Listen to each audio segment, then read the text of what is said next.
وَنَزَّلْنَا عَلَيْكَ الْكِتَابَ تِبْيَانًا لِكُلِّ شَيْءٍ وَهُدًى وَرَحْمَةً وَبُشْرَىٰ لِلْمُسْلِمِينَ. سیٹ ہے.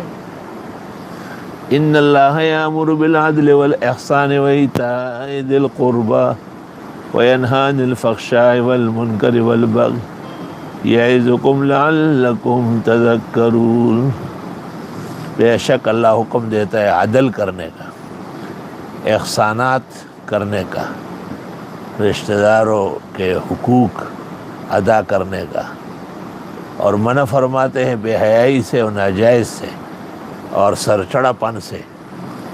وہ نصیحت کرتے ہیں تمہیں تاکہ تم کو یاد رہے اور اس کے مطابق زندگی گزارو. عدل اصل میں سلطانی احکام کا حصہ ہے.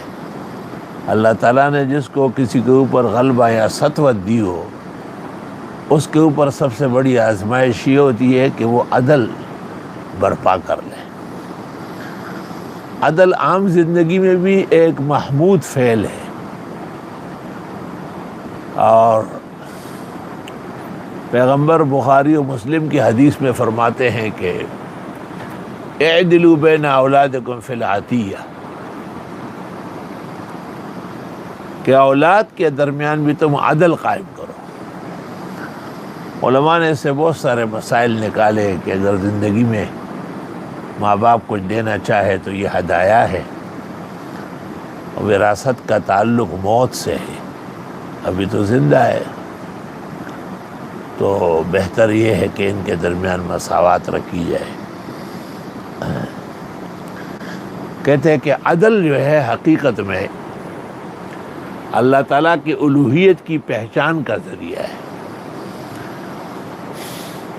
جیسے فرمایا کہ ہمارے پاس ہر چیز کے خزانے ہیں لیکن ہم دیتے ہیں حساب سے.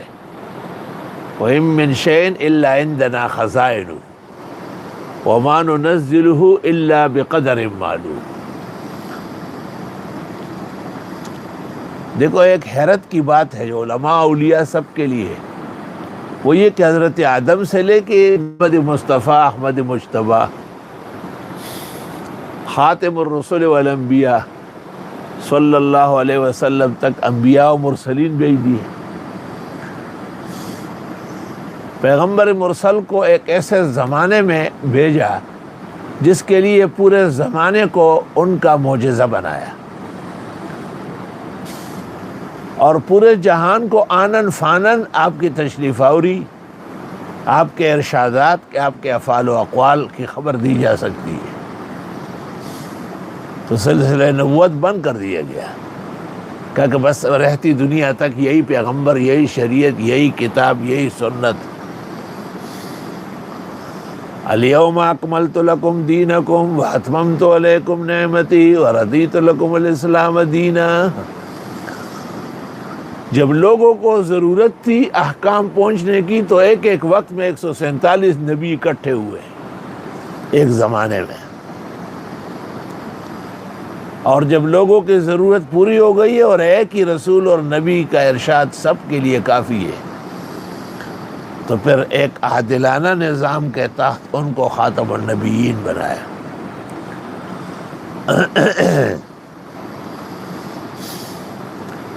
ان اللہ یامر بالعدل، اللہ تعالیٰ حکم دیتا ہے عدل کرنے کا. بھئی عدل تو بہن بھائیوں میں بھی ہو، عدل تو نشست و برخاست والوں میں بھی ہو. حدیث میں ہے کہ جو بات شروع کر لے جب تک وہ پوری نہ ہو کوئی کاٹے نہیں. آپ کی خدمت میں 2 بھائی پیش ہوئے،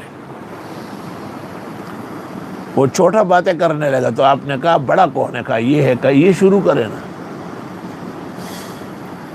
جب وہ شروع کر گیا اور معلوم ہوا کہ وہ بولنے میں فصیح نہیں ہے تو آپ نے چھوٹے کو کہا کہ آئین ہو، اب اس کی مدد کر لیا.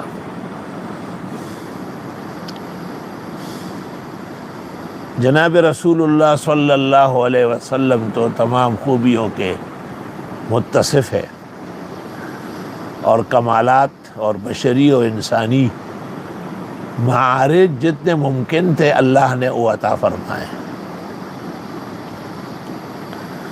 دیکھیں جب آپ کے موجودگی میں ہی ضرورت پیش آئی مسلمانوں کو امام بنانے کی، تو آپ کے چچا موجود تھے عباس، آپ نے کہا العم سنو الاب، چچا تو باپ کی طرح ہوتا ہے، اور خالد بن ولید کو کہا کہ میرے چچا کو ایسے سخت باتیں کرتے ہو، واپس جہنم جانا چاہتے ہو کیا؟ لیکن امامت کے لیے آپ نے کہا مرو ابا بکر، یہ کام ابو بکر صدیق کا ہے۔ آپ کے سپہسالار علی مرتضیٰ موجود تھے جس کا آپ نے کہا تھا کہ علی سے محبت کرنا مجھ سے محبت ہے، اور اپنی بیٹی فاطمہ کو اپنے 11 گھروں کے ساتھ 12واں گھر برابر کر دیا تھا۔ بخاری شریف میں ہے کہ عبداللہ ابن عمر سے کسی نے علی کا پوچھا، فرمایا انظروا بیتہ بین بیوت ابی، دیکھ تو لو پیغمبر کے گھروں کے ساتھ ہی تو گھر دیا ہوا ہے۔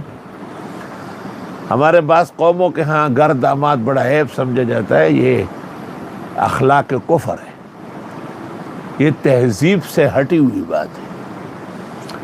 اصولاً جس طرح باپ کے ذمہ بیٹے کو ساز و سامان کرنا ہے، اس طرح بیٹیوں کے لیے بھی ہونا چاہیے، یہی تو حدیث میں ہے، اے دلو بین اولادکم فی العدیہ۔ اصطلاحات بنانے والوں نے یہ غور نہیں کیا ہے کہ یہ دین کے مطابق ہے یا دین کے خلاف ہے۔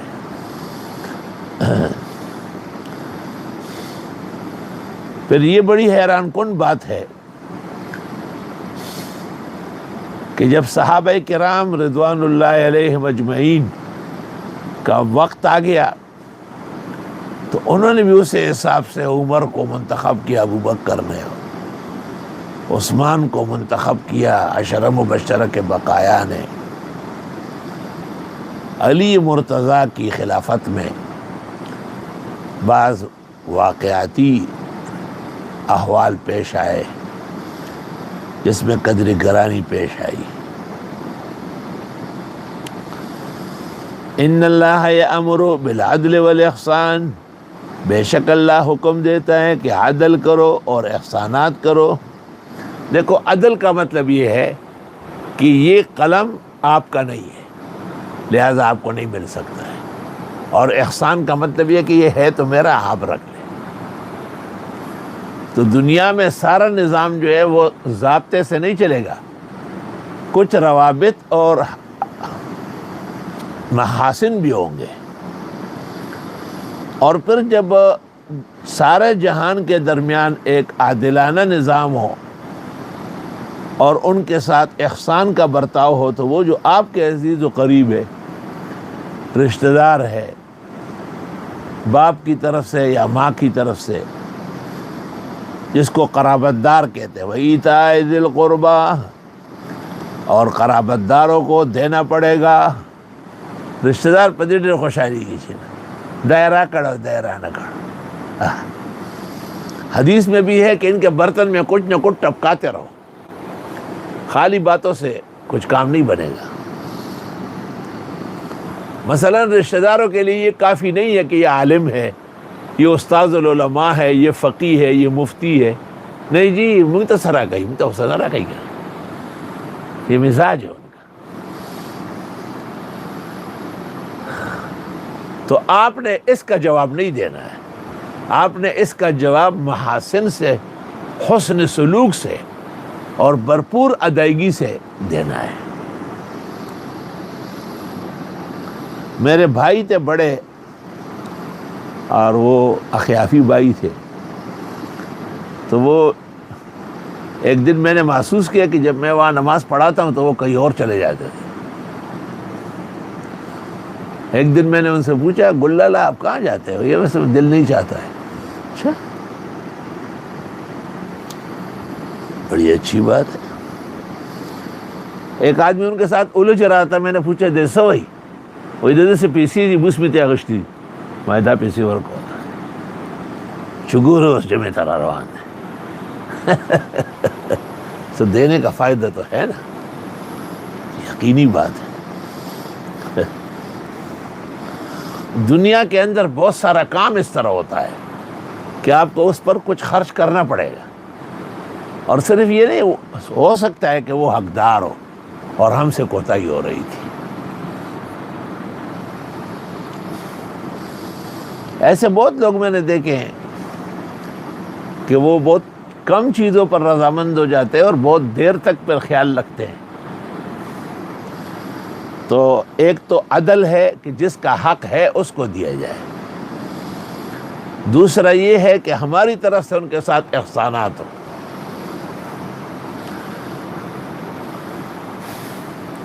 ہمارے مزمل بھائی کبھی کبھی مجھے کہتے ہیں کہ قافلے میں ہر طرح کے لوگ ہوں گے، قافلے میں سب ایک جیسے نہیں ہوتے، ہوائی جہاز میں سارے پائلٹ نہیں ہوتے، ہیڈ پرسر بھی ہوتے ہیں، اور بھی لوگ ہوتے ہیں، سواریاں بھی ہوتی ہیں۔ جب ملک میں عادلانہ نظام نافذ ہوگا تو وَيَنْهَا عَنِ الْفَحْشَاءِ، پھر بے حیائی نہیں ہو سکے گی۔ بے حیائی کی بنیاد یہ ہے کہ اس ملک میں کوئی نظام عدل نہیں ہے، کیونکہ نظام عدل کے تحت سب کے ساتھ انصاف ہوگا۔ لڑکیاں وقت پر شادیوں کے ساتھ مصروف ہو جائے گی، لڑکے بر وقت شادی کے طلبگار ہوں گے، کیونکہ ان کو گناہ تو کرنا نہیں ہے، گناہ کا موقع نہیں مل سکتا ہے۔ جب ایک لڑکے کو پتا ہو کہ گناہ پر مجھے 100 کوڑے لگیں گے، اور ایک آدمی کو پتا ہو کہ بوجہ شادی شدہ ہونے کے گناہ پر میں سنسار ہو جاؤں گا، کیوں کرے گا وہ ایسا؟ تو فحشاء کو روکنے کے لیے، معاشرتی بے حیائی کو روکنے کے لیے عادلانہ نظام لانا پڑے گا۔ ان اللہ یامر بالعدل، اگر عدل نہیں ہے تو پھر فحشاء ہوگا، اور احسانات بدستور جاری رہنا چاہیے، اور اگر احسانات میں کمی ہو تو والمنکر، ناپسندیدہ باتیں برپا ہو جائے گی۔ بدعت کو فقہاء و محدثین منکر کہتے ہیں کہ وہ شرعاً معروف نہیں ہے، انکرہ الشرع۔ تو جب سنت جاری ہو جائے گی تو بدعت ختم ہو جائے گی۔ اس کی مثال ایسی ہے جس طرح اندھیرا ہے، آپ نے ایک بتی جلا دی، سب کچھ روشن ہو گیا، پورا معاشرہ ظلمات کا ہے، بدعت کا ہے۔ آپ ہر بدعت کا مقابلہ نہیں کر سکتے، آپ سنتوں کا بیان کر سکتے ہیں۔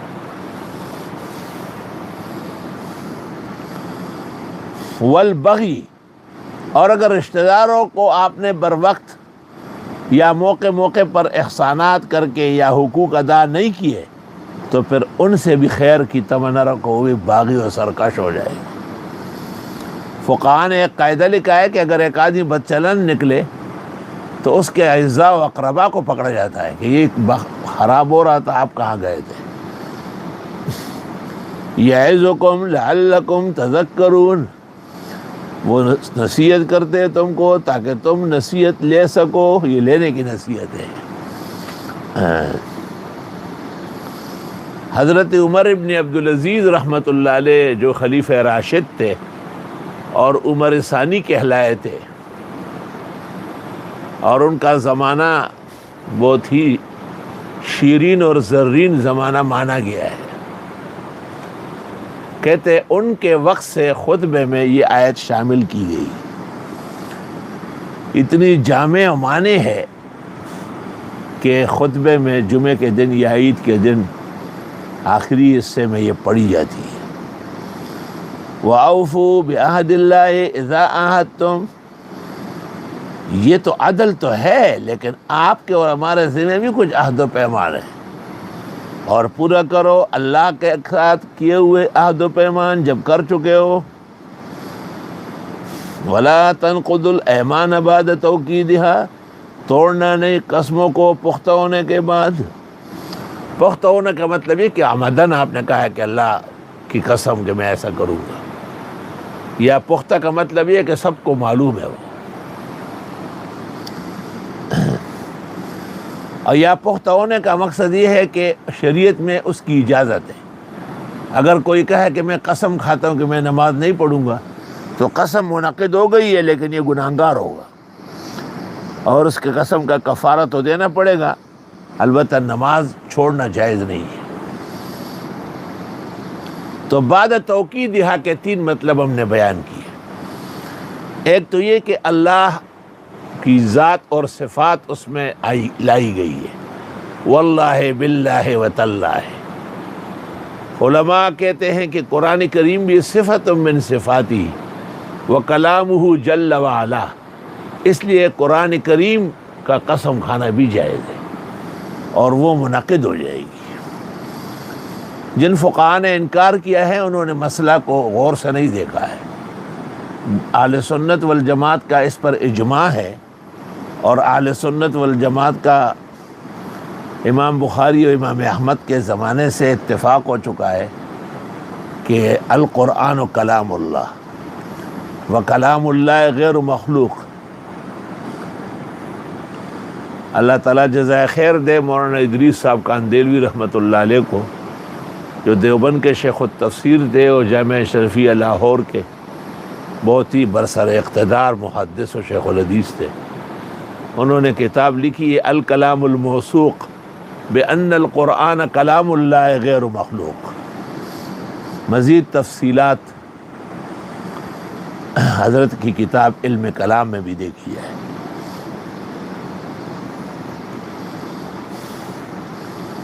وَأَوْفُوا بِعَهْدِ اللَّهِ، اور پورا کرو اللہ کے ساتھ کیا ہوا عہد و پیمان، اذا عاہدتم، جب تم عہد کر چکے ہو۔ بھئی ہمارا یہ عہد ہے کہ ہم مسلمان ہیں۔ کل چینل پر ایک شخص کہہ رہا تھا کہ میرا بیٹا اپنی قبر میں جائے گا، میں اپنی قبر میں۔ میں نے مزمل بھائی جو یہاں بیٹھے تھے ساتھی، میں نے کہا دیکھو مسلمان کی شان ہے کہ اس کو فوراً آخرت مستحضر ہو جاتی ہے۔ اللہ اکبر و کبیرہ۔ اور توڑنا نہیں قسموں کو پختہ ہونے کے بعد، یا یہ کہ شرعاً وہ جائز ہے، یہ بھی میں نے بتایا، یا یہ کہ اس کی تشہیر ہو چکی ہے، لوگوں کو پتہ ہے، آپ اس کے پابند اور مکلف ہیں۔ وَقَدْ جَعَلْتُمُ اللَّهَ عَلَيْكُمْ كَفِيلًا، اور بنایا تم نے اللہ کو اس کا ذمہ دار۔ خدا حاضر ہے، اللہ پاک دیکھ رہا ہے، آسمانوں والا جانتا ہے۔ یہ کلمات ہوتے ہیں نا کلام کے اندر تاکید پیدا کرنے کے لیے۔ ان اللہ یعلم ما تفعلون، بے شک اللہ جانتے ہیں جو تم کر گزرتے ہو۔ اگر آدمی قسم کھائے اور پھر اس کی پرواہ نہ کرے، وعدہ کرے اور اس کو توڑ دے، عہد و پیمان کرے اور منحرف ہو جائے، تو یہ بہت ہی بری اور شرم کی بات ہے۔ اس قسم کے لوگوں سے معاشرے میں نقصان ہوگا۔ وَلَا تَكُونُوا كَالَّتِي نَقَضَتْ غَزْلَهَا مِن بَعْدِ قُوَّةٍ أَنْكَاثًا، مت بنو اس عورت کی طرح جو توڑ دیتی تھی اپنے سوت کو مضبوط ہونے کے بعد، انکاسا، ٹکڑے ٹکڑے کر کے۔ مکہ مکرمہ میں ایک دیوانی عورت تھی، وہ سارا دن چرخہ چلاتی تھی اور بہترین سوت تیار ہو جاتا تھا، شام کو اس کو ٹکڑے ٹکڑے کر کے پھینک دیتی تھی۔ عجائب و غرائب دیوانوں کی کائنات پہ عجیب ہے۔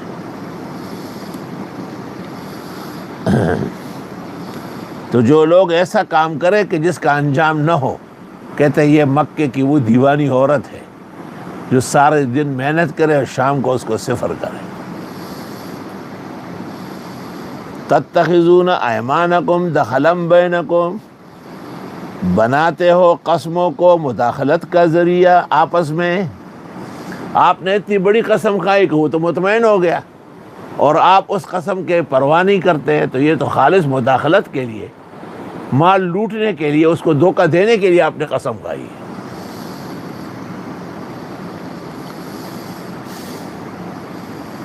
ان تکون امۃ ہی اربع من امہ، کہ ہو جائے ایک گروہ زیادہ جاندار دوسرے گروہ سے۔ اب دو فرقے سامنے آئیں گے نا، ایک کا آپ نے ساتھ دینا ہے، وہ کمزور ہے، اور دوسرے کو آپ نے خلاف کرنا ہے، وہ طاقتور ہے۔ تو اگر عہد و پیمان اور قسم کے پاس سے خاطر کرنے میں کمی ہو تو آدمی اس طاقتور سے ڈر جائے گا اور اس غریب اور کمزور کا ساتھ دینا مشکل ہو جائے گا۔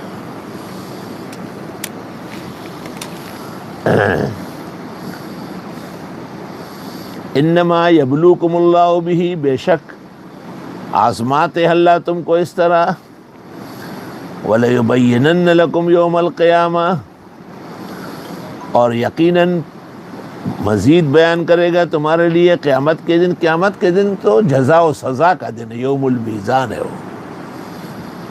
تو اس جزا و سزا جو عملی طور پر نافذ ہے اس کو کہہ دیے مزید تفصیل۔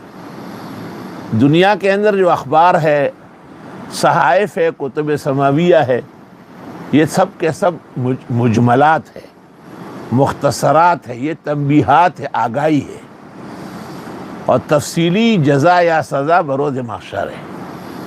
وَلَيُبَيِّنَنَّ لَكُمْ يَوْمَ الْقِيَامَةِ مَا كُنْتُمْ فِيهِ تَخْتَلِفُونَ، جس میں تم اختلاف کرتے تھے۔ کیا اختلاف کا یہ مطلب ہے کہ ابو حنیفہ کہتے ہیں کہ امام کے پیچھے مقتدی بالکل فاتحہ و قرآن نہ پڑھے، اور امام شافعی فرماتے ہیں کہ پڑھے، یا امام ابو حنیفہ فرماتے ہیں کہ آمین آہستہ کہے، اور امام شافعی فرماتے ہیں کہ اونچا کہے۔ یہ ان اختلافات کا قیامت کے دن کوئی فیصلہ ہوگا؟ علماء امت نے بالاتفاق کہا ہے کہ نہیں، یہ تو ادلہ شرعیہ اور قواعد دین کا تناظر ہے، اس کا کوئی قیامت کے دن پوچھ گچھ نہیں ہے۔ اختلاف جس فرقے کے ساتھ ہے وہ اصول مسلمہ میں اختلاف ہوتا ہے۔ مثلا معتزلہ نے ایک اختلاف کیا ہے، اور انہوں نے عقل کو نقل پر غالب مانا ہے، اور یہ ان کے لیے ورطہ غفلت ثابت ہوا ہے۔ اور خوارج نے ایک اختلاف کیا ہے، اور وہ یہ کہ انہوں نے کہا کہ چونکہ معاویہ نے علی کو دھوکہ دینے کے لیے اور علی نے معاویہ پر تسلط حاصل کرنے کے لیے بعض ایسی چیزوں پر رضامندی ظاہر کی ہے جو نہیں ہونا چاہیے تھا، ان الحکم الا للہ۔ تو خوارج بھی ناکارہ فرقوں کا ایک فرقہ ہے۔ جہمیہ، قدریہ، حاصل کلام کا یہ ہے کہ جو چیزیں از روئے شرع شریف ثابت ہے اور جائز ہے ان کا فیصلہ قیامت کے دن نہیں ہوگا۔ اس کو ہم کہتے ہیں الاحکام الفرعیہ یا الاحکام الاجتہادیہ۔ کیا یہ مطلق ہے یا اس میں کچھ تفصیل ہے؟ تو قرآن کریم کی بعض آیات سے اس میں تفصیل معلوم ہو رہی ہے۔ وہ اس طرح کے پیغمبر نے اور اکثر صحابہ نے بدر کے موقع پر اسارا قیدیوں سے پیسے لے کے چھوڑنے پر رضامند ہو گئے تھے۔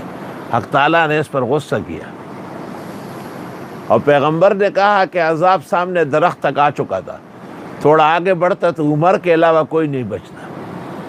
علماء نے اس آیت سے خطرہ ظاہر کیا ہے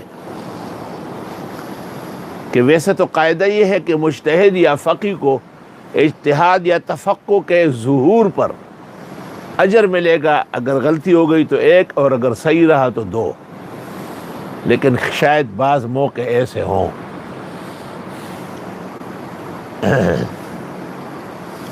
بعض علماء نے یہ استدلال کیا ہے کہ چونکہ پیغمبر صاحب وحی ہے، آپ کے لیے اجتہاد جائز نہ تھا، لیکن یہ درست نہیں ہے۔ اور بعض علماء دین نے کہا ہے کہ نہیں، اس وقت جہادی مصالح میں اسارائے بدر کا قتل عام کرنا یہ بدر کے فتوحات کے لیے زیادہ اقرب تھا۔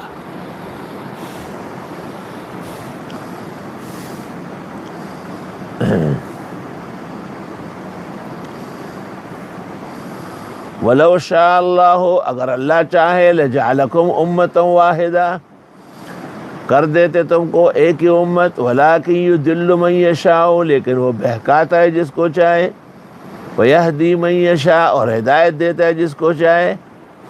یہ اللہ تعالیٰ کی قدرت کا ایک رنگ ہے۔ ایک باپ اور ماں سے پیدا ہے، ایک مومن ہے دوسرا کافر ہے، ایک موحد ہے دوسرا مشرک اور بدعتی ہے۔ کوئی شخص کہے کہ یہ سارا ایک جیسے ہوتا، یہ خدا تعالیٰ کی مشیت کی خلاف ورزی ہے۔ اللہ کی مشیت یہ ہے کہ گلہائے رنگا رنگ سے رونق چمن، اے ذوق اس چمن کا ہے زیب اختلاف سے۔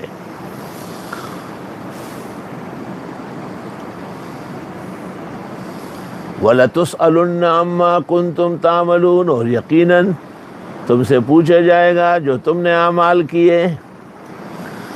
اب دیکھو، ایک حنفی سے تو یہ نہیں پوچھا جائے گا کہ آپ نے امام ابو حنیفہ کی بات مان کر امام کے پیچھے فاتحہ نہیں پڑھی۔ ایک شافعی سے یہ نہیں پوچھا جائے گا کہ آپ نے امام شافعی پر اعتماد کر کے امام کے ہوتے ہوئے اس کے پیچھے فاتحہ پڑھی۔ یہ اختلاف اس قبیل کا نہیں ہے، لیکن یہ اختلاف ہے کہ آپ نے نماز کیوں نہیں پڑھی۔ یہ اختلاف سنگین نوعیت کا ہے کہ آپ نے عمدن مسلمانوں کی جماعت کیوں ترک کی۔ تو فروعی مسائل جس کا تناظر مجتہد کے سامنے ہے، اصولاً اس کا فیصلہ دنیا میں ہو چکا ہے۔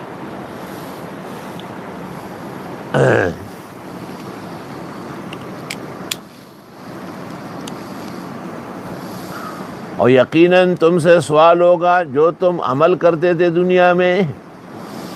اب بس اسی سے بچنا اور ڈرنا ہے کہ بھئی ہم ایسا کوئی کام نہ کریں کہ ہم وہاں پر گرفت میں آ جائیں۔ امام محمد ابن سیرین جو فقہ حدیث اور رویا کے امام ہے، ان کی خدمت میں کوئی شخص آیا اور اس نے بادشاہ کے لیے سفارش طلب کی۔ امام ابن سیرین نے کہا کہ یہ تو جائز نہیں ہے۔ انہوں نے کہا میرے لیے کر لے۔ تو سردی کا موسم تھا، انگیٹھی جل رہی تھی۔ امام ابن سیرین نے اس شخص کو کہا کہ دع اصبعک علی النار لی، میرے لیے اس آگ پر یہ انگلی رکھو۔ اس نے کہا کہ جلس جائے گی۔ آپ نے کہا تو ایک انگلی جلانے کے لیے تیار نہیں، میں تیرے لیے قیامت کے دن پورا اپنا شیرین و زرین حسین جمیل جسم کیوں جلاؤ۔ اس سے پتہ چلتا ہے کہ ناجائز تھوڑا ہو یا زیادہ اس پہ گرفت ہو جائے گی۔ آئی سمجھ میں؟ مسئلہ بہت طویل طلب ہے۔ وَلَا تَتَّخِذُوا أَيْمَانَكُمْ دَخَلًا بَيْنَكُمْ، اور مت بناؤ آپس کی قسمیں مداخلت کا ذریعہ ایک دوسرے کے خلاف۔ اس لیے حدیث میں الحلاف کذاب، ضرورت سے زیادہ قسم کھانے والا جھوٹا ہے۔ ضرورت ہے تو آپ قسم کھائیں، ضرورت نہیں کہ قسم پہ خدے چے قسم پہ خدے چے۔ ہاں، یہ قسمیں کیوں زیادہ کھاتا ہے؟ فَتَزِلَّ قَدَمٌ بَعْدَ ثُبُوتِهَا، پس ڈگمگا جائیں گے پیر بعض لوگوں کے جبکہ وہ محکم ہو چکے ہو۔ بعض لوگ دیکھ کر کہ بھئی یہ دینی شخصیت ہے، عالم ہے، محدث ہے، امام خطیب ہے، اس کا یہ چال چلن ہے پتہ نہیں۔ تو یہ بہت خطرناک موقع ہے، اس سے ہمیں بھی بہت ڈر لگتا ہے، کیونکہ یہ نئے روشنی کے لڑکے جو ہے نا، یہ جدید پروگرام دیکھتے رہتے ہیں ماڈرن کلچر کے، وہ پروگرام بہت حاوی ہے، اور اس کے مقابلے میں جو تعلیم ہے موروثی وہ اقل قلیل ہے، اور تربیت نام کی تو کوئی چیز نہیں ہے۔ یہی وجہ ہے کہ علماء اور طلباء نئے رنگ سے متاثر ہو کر داڑیاں منڈواتے ہیں یا کٹاتے ہیں، شرعی لباس کو عیب سمجھتے ہیں۔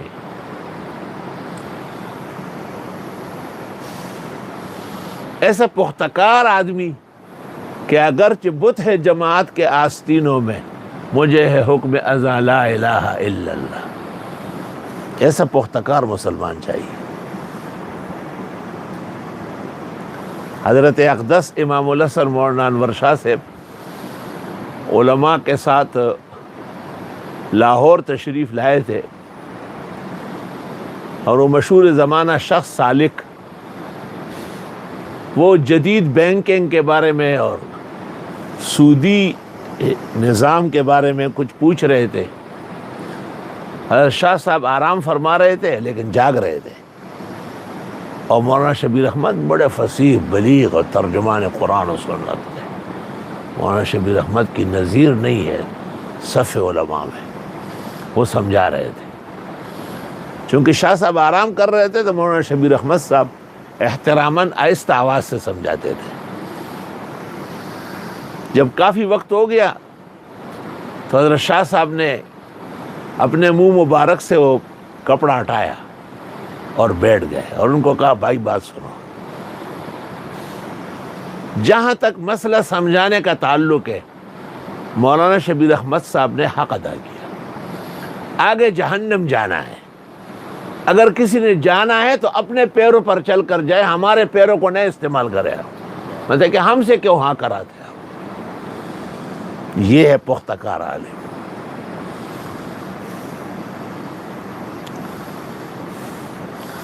بعض لوگ یہ سمجھتے ہیں کہ چونکہ وہ بعض مسائل موجودہ دور میں نہیں چلتے تو وہ ان سے بچنے کی کوشش کرتے، یہ بات صحیح نہیں ہے۔ اب دیکھو، پختہ کاروں سے پختہ کار پیدا ہوتے ہیں، یہ اللہ تعالیٰ کا نظام تکوین ہے۔ مولانا کا جو سیاسی جلسہ ہوا ہے زاخیل میں، وہاں پر اسٹیج پر سلیم صافی پہنچا تھا، اور یہ ایسے سوالات کرتے ہیں کہ غصہ آ جائے لیڈر کو، کہ یہ کیا بات ہے، آپ لوگ تصویریں بناتے ہو، بہت سارے مولوی ناجائز کہتے ہیں۔ مولانا نے کیا جواب دیا؟ آفرین از خدائے بر پہ درے کہ ازومان ای چونی پہ سر۔ انہوں نے کہا تصویر حرام ہے اور قطعاً حرام ہے، یہ الفاظ ہے ان کے۔ البتہ اس پر بحث ہے کہ کیمرے سے جو بن رہی ہے یہ بھی ویسی مورتی اور مجسمے کے حکم میں ہے۔ اس اختلاف سے یہ لوگ فائدہ لے رہے ہیں، یعنی کہ میں لے رہا ہوں۔ میں نے کہا دیکھو، فقیہ امت کا بیٹا ہے نا، تو اس کی بنیاد راسخ ہے۔ بہت بہترین جواب دیا ہے کہ تصویر حرام ہے اور قطعاً حرام ہے۔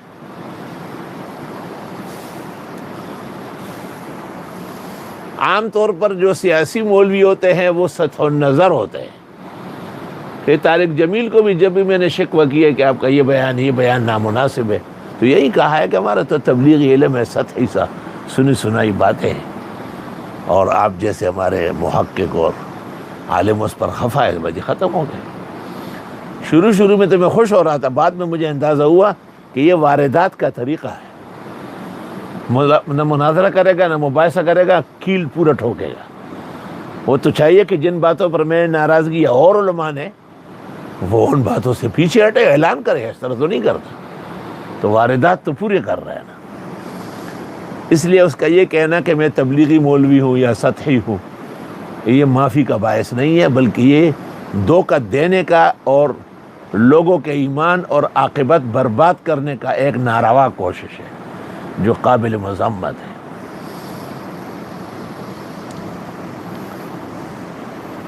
ایک دفعہ مولانا فضل الرحمان صاحب ہمارے یہاں مہمان تھے، یہ مدارس شیڈ والے مدرسے میں۔ مولانا سید صباح حسن مرحوم، اللہ پاک ان کی بخشش فرمائے اور جنت نصیب کرے، اور ان کے بیٹے اور آل و اولاد کو بھی ہمیشہ حفظ و امان نصیب کرے۔ انہوں نے مجھے کہا کہ میں مولانا سے کچھ سوالات کروں گا، اجازت ہے؟ میں نے کہا اجازت۔ انہوں نے مولانا سے اس طرح سوال کیا کہ 3 چیزیں ناجائز ہیں: تصویر، کتا پالنا، یا جنوبی کو گھر پر رکھنا۔ تو کتے میں تو گنجائش آ گئی ہے کہ الا کلب صید او زرع او حراست، کھیتی باڑی کے لیے، چوکیداری کے لیے، شکار کے لیے کتا رکھ سکتے ہیں، لیکن ذروح کی تصویر میں کوئی استثناء شریعت میں نہیں ہے۔ تو پوچھے بخبرہ، آپ نے تصویر کے مسئلے کو اتنا ڈھیلا کیوں کیا؟ مولانا نے اس طرح جواب دیا کہ کہ یہ فیصلہ مفتی صاحب سے کرائیں گے کہ منصوص پر تعدی جائز ہے یا ناجائز. میں فوراً سمجھ گیا کہ یہ اصول تک پہنچ گیا. میں آپ کو مثال دے رہا ہوں. پیغمبر کہتے ہیں کہ خمس من الفواسق، 5 جانور بڑے شریر ہیں. الغراب کوا، الحداد چھیل، الفارہ چوہا، الاقرب بچو، الحیہ سانپ. یہ حرم میں بھی ملے، کہیں بھی ملے، مار ڈالو انہیں. بعض لوگ کووں کے لیے پانی رکھتے ہیں دانا، یہ مناسب نہیں، یہ اور پرندوں کی نیت کرے. پیغمبر نے تو اس پر ناراضگی ظاہر کی کہ یہ واجب القتل ہے ہر جگہ. اور آسمان کے نیچے اور زمین کے اوپر جامعہ عربیہ احسن العلوم ایک ادارہ ہے کہ جہاں مستقل آدمی تنخواہ پہ رکھے گئے اور اس کی ذمہ داری ہے کووں کو مارنا اور یہاں سے مار بگانا. اس دن ایک بڑے بزرگ پر ظالمانہ قاتلانہ حملہ ہوا تھا اور پھر وہ بچ گئے تھے، شکر ہے اللہ کا. تو ان سے لوگ اظہار پرسے کے لیے جا رہے تھے. مغرب کا وقت ہو رہا تھا، میں نے اسے دیکھا، ہر طرف سے کووں کا غول تھا. میں نے کہا یہ شیخ الاسلام تو کہلایا لیکن اس کو یہ پتہ نہیں ہے کہ احکامات جاری کرے کہ بھائی دارالعلوم کی طرف سے ایک ڈبل تنخواہ ملے گی، نام کوا دارالعلوم کے 100 ایکڑ کے اندر کہیں نظر نہ آئے. باتوں میں باتیں آتی ہے، گھبرانے کی ضرورت نہیں ہے، مضمون کا تقاضا ہوتا ہے. تو یہ جو 5 جانور پیغمبر نے کہے، اس پر ائمہ فقہ اور اجتہاد نے تسلیم کیا ہے کہ اگر ان کے علاوہ بھی کوئی جانور ہو جو اس طرح موذی ہو، اس کا مارنا بھی جائز ہے. تو مولانا نے صباح احسن کو کہا کہ یہ فیصلہ مفتی صاحب سے کرائیں گے کہ منصوص پر تعدی جائز ہے. میں نے کہا جائز ہے بلکہ ثابت ہے. تو صباح احسن کا اعتراض علم ٹول ختم شو. لیکن وہ تو کوہ مشق ہے نا مولانا، وہ تو پورے جہان کے ساتھ چل رہا ہے.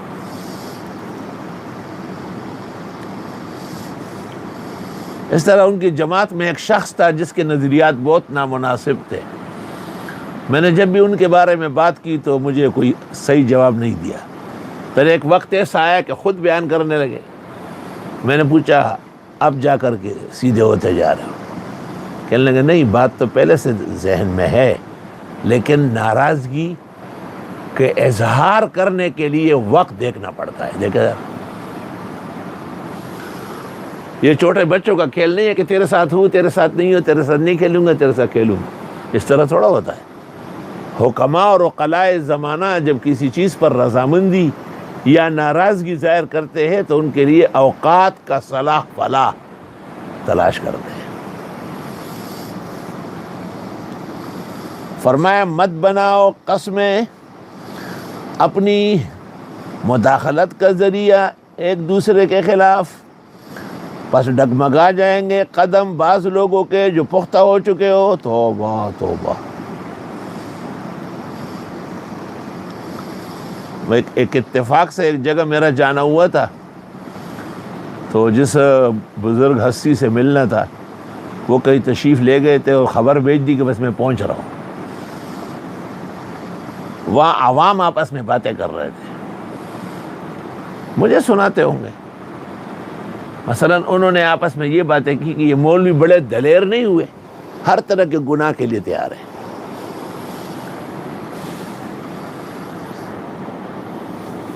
اس کے بعد پھر کہا کہ اصل میں ان کو اب پتہ چل گیا کہ نہ کوئی آخرت ہے اور نہ کوئی جنت جہنم ہے، اور جو کچھ کرنا ہے یہی کر لیں. جب یہ کہا تو میں فوراً اٹھ کے بیٹھ گیا.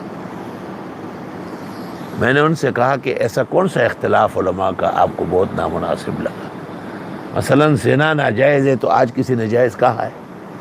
چوری چکوری ناجائز ہے تو آپ ثابت کر دیں گے کہ کوئی عالم مشرق مغرب میں ہے کہ اس وقت حالات خراب ہے، جتنی چوریاں کر سکتے ہو کرو؟ ایک ایسے مسائل کہ جن کے درمیان فقہی اور اجتہادی نظر کی ضرورت ہے، اس میں علماء دین کے آراء مختلف ہو سکتے ہیں. اور پھر میں نے ان کو مثال دی کہ دیکھو رسول اکرم صلی اللہ علیہ وسلم سے ایک شخص نے پوچھا کہ روزے کی حالت رمضان شریف کا فرض روزہ ہے، کیا میں اپنی بیوی کے ساتھ لیٹ سکتا ہوں؟ آپ نے کہا کہ بڑے شوق سے لیٹو۔ پھر ایک اور شخص نے یہی سوال کیا، آپ نے کہا بالکل نہیں، ہلاک ہو جاؤ گے۔ الاختیار میں ہے کہ حضرت عمر رضی اللہ تعالیٰ عنہ نے دریافت کیا، آپ نے فرمایا وہ ایک بوڑھا تھا، وہ تو ایسے ہی ہاتھ ڈالتے ہی فوراً جو ہے نا سو جائے گا، افطار کے بعد ہی اٹھے گا، اور یہ دوسرا جوان ہے، اندیشہ ہے کہ یہ غفلت میں اور گناہ میں مرتکب ہو جائے۔ تو افراد کے دیکھنے کے بعد سوال کے جواب میں تو نبی نے فرق کیا ہے، اس میں مولویوں کا کیا قصور ہے؟ تو اس لیے میں یہ کہتا ہوں کہ یہ جو موجودہ نظام ہے، جس کو آپ ٹیلی ویژن کہے، وی سی آر کہے اور نیٹ کا کہے، کچھ بھی کہے، یہ نظام گمراہی اور بے دینی کی ترجمانی کے لیے پورا ہے، اور اس کے مقابلے میں جو علم یا علماء اور ان کی کوششیں ہے وہ کم ہے۔ ہمیں اندیشہ ہے کہ نقصان پہنچ سکتا ہے۔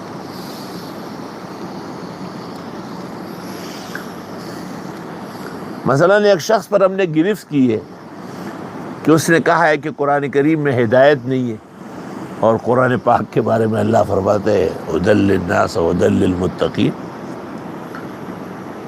اور اس نے بدر، احد، خندق کے غزوات کا تقریباً انکار کیا ہے، خلافت راشدہ کو محمل قرار دے دیا کہ اس میں ہمارے لیے کوئی مثال نہیں،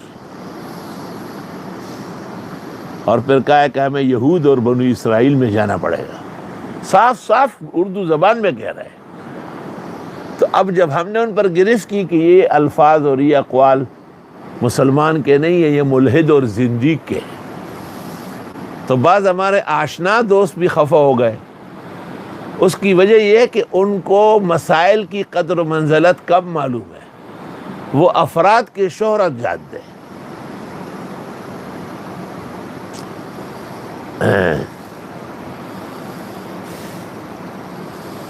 وَلَا تَتَّخِذُوا أَيْمَانَكُمْ دَخَلًا بَيْنَكُمْ، مت بناؤ آپس کی قسمیں مداخلت کا ذریعہ ایک دوسرے کے خلاف، فَتَزِلَّ قَدَمٌ بَعْدَ ثُبُوتِهَا، پر ڈگمگا جائیں گے پیر بعض لوگوں کے محکم ہونے کے بعد، وَتَذُوقُ السُّوءَ بِمَا صَدَدتُّمْ عَنْ سَبِيلِ اللَّهِ، اور تم کو چکھنا پڑے گا وبال اس کا کہ تم روک چکے ہو لوگوں کو رائے خدا سے، وَلَكُمْ عَذَابٌ عَظِيمٌ، اور تمہارے لیے عذاب بڑا ہوگا۔ علماء دین کہتے ہیں کہ اس میں تو صحابہ کو سخت تنبیہ ہو گئی ہے، اور پھر ان کے واسطے سے پوری امت کو تنبیہ ہو گئی۔ اس سے پتہ چلا کہ اعمال کا ظہور جو ہے وہ بھی بخیر و احسان ہونا چاہیے۔ فقہاء نے اس کی مثال دی ہے کہ ایک شخص دن میں مسلمان ہوا اور آج کا دن تو اس کا ٹوٹ گیا، لہٰذا اس پر روزہ نہیں ہے، مگر مغرب تک روزہ دار جیسے رہے گا۔ ایک خاتون کو ماہواری آئی، اس کا بھی روزہ نہیں ہے، مگر وہ لوگوں کے سامنے کھائے گی پیے گی نہیں۔ کسی بیمار کو بیماری کی وجہ سے ڈاکٹر اور طبیب نے روزے سے منع کیا ہے تو وہ بس اکتفا بالمعالجہ کریں گے، اس کی تشہیر نہیں کریں گے۔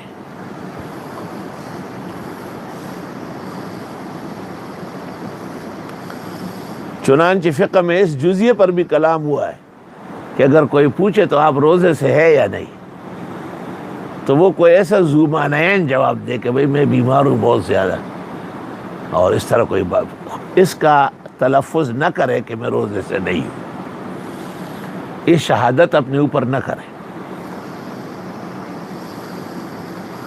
اور چکو گے تم وبال بسبب روک لینے لوگوں کو اللہ کے راستے سے، وَلَكُمْ عَذَابٌ عَظِيمٌ، اور تمہارے لیے عذاب بڑا ہوگا۔ ہمارے گاؤں میں خان تھا، فوت ہوا ہے، وہ کہتا تھا کہ میرے اوپر بہت دباؤ تھا کہ میں اپنی بیٹیوں کو اسکول کالج میں داخل کروں، تو کہا میں نے کہا یہ نہیں ہو سکتا ہے، کہ میں اتفاق سے ایک کالج کے گیٹ پر کسی پروفیسر یا لیکچرار کا انتظار کرتا رہا، اور صبح کا وقت ہے، وہ بچیاں آ رہی تھی، تو یہ فلاں ہاشمی صاحب کی پوتی ہے، یہ فلاں قدوسی صاحب کی بیٹی ہے. ہاں، میں نے وہ اپنے خان زبان میں کہتا تھا کہ جب یہ ساری لڑکیاں علماء کی بچی ہو کر بے پردہ ہو رہی ہے تو خان فلاں خان کیا چیز ہے، چل بھائی تم بھی داخلہ لے لو. وَتَذُوقُ السُّوءَ بِمَا صَدَدتُّمْ عَنْ سَبِيلِ اللَّهِ، پختکار لوگوں کو کمزوری پیش آئی تمہاری وجہ سے، تم نے کمزوری دکھائی ہے.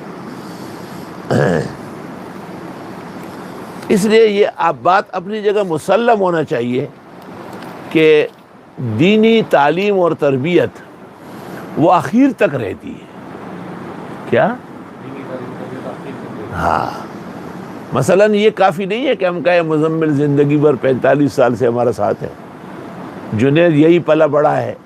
نہیں، خیال پورا رکھنا ہے.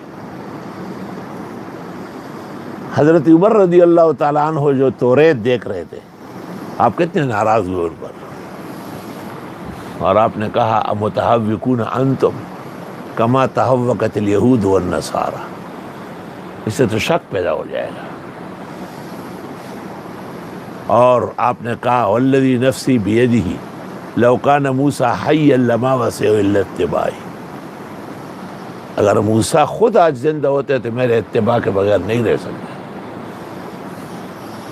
تو حضرت عمر ان کی شان میں آیات بھی نازل ہوئی، ان پر فخر و شکر بھی ہے، لیکن ان کی تعلیم سے ایک لمحہ آپ پیچھے نہیں ہوئے. اسی طرح ابو بکر صدیق نے ایک خواب کے بارے میں کہا تھا کہ اس کی تعبیر میں دینا چاہتا ہوں،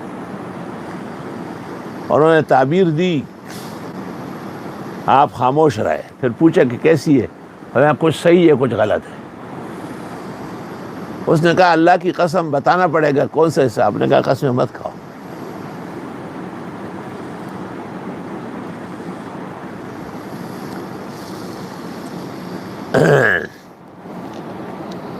چاچا جی جواب یاد دے، واقع بخاری کی دا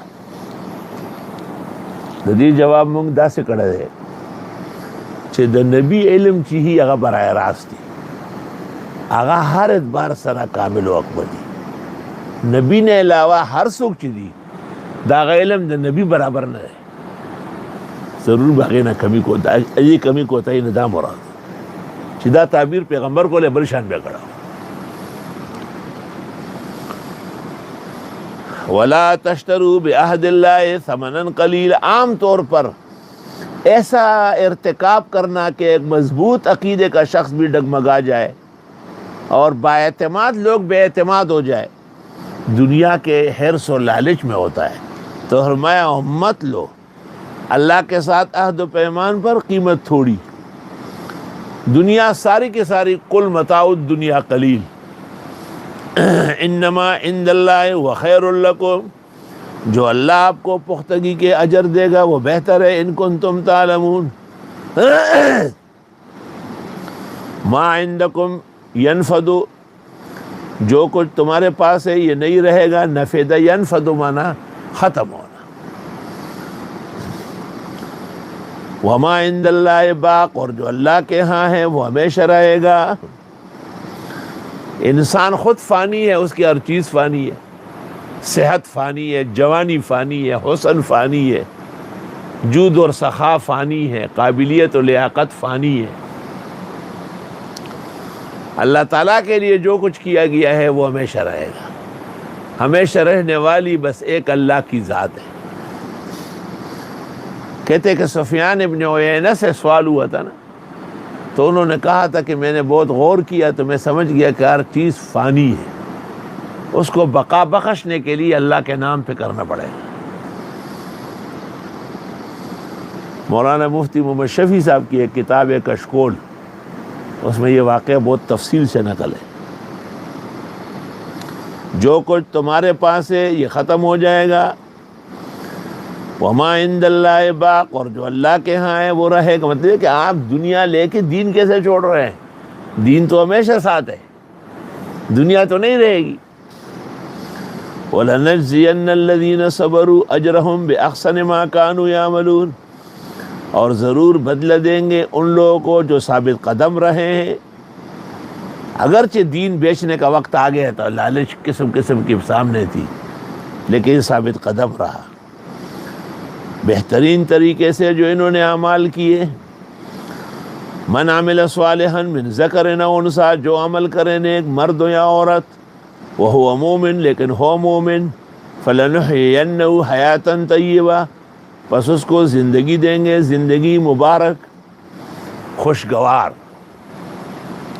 ہرگز نہ میرد آنکھ کے دلش زندہ شد بعشق، سب تست بر جرید عالم دوام ماں۔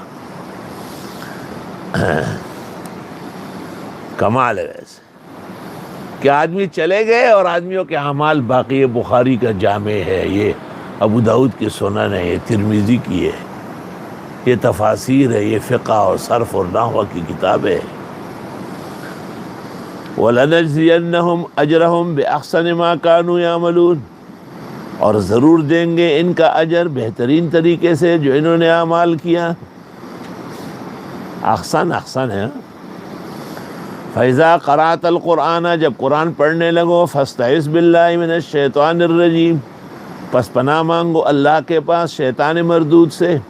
جمہور امت کے نزدیک قرآن کے آداب میں سے ہے کہ اعوذ باللہ پڑھ کر کے پھر بسم اللہ پڑھے اور پھر قرآن پڑھے۔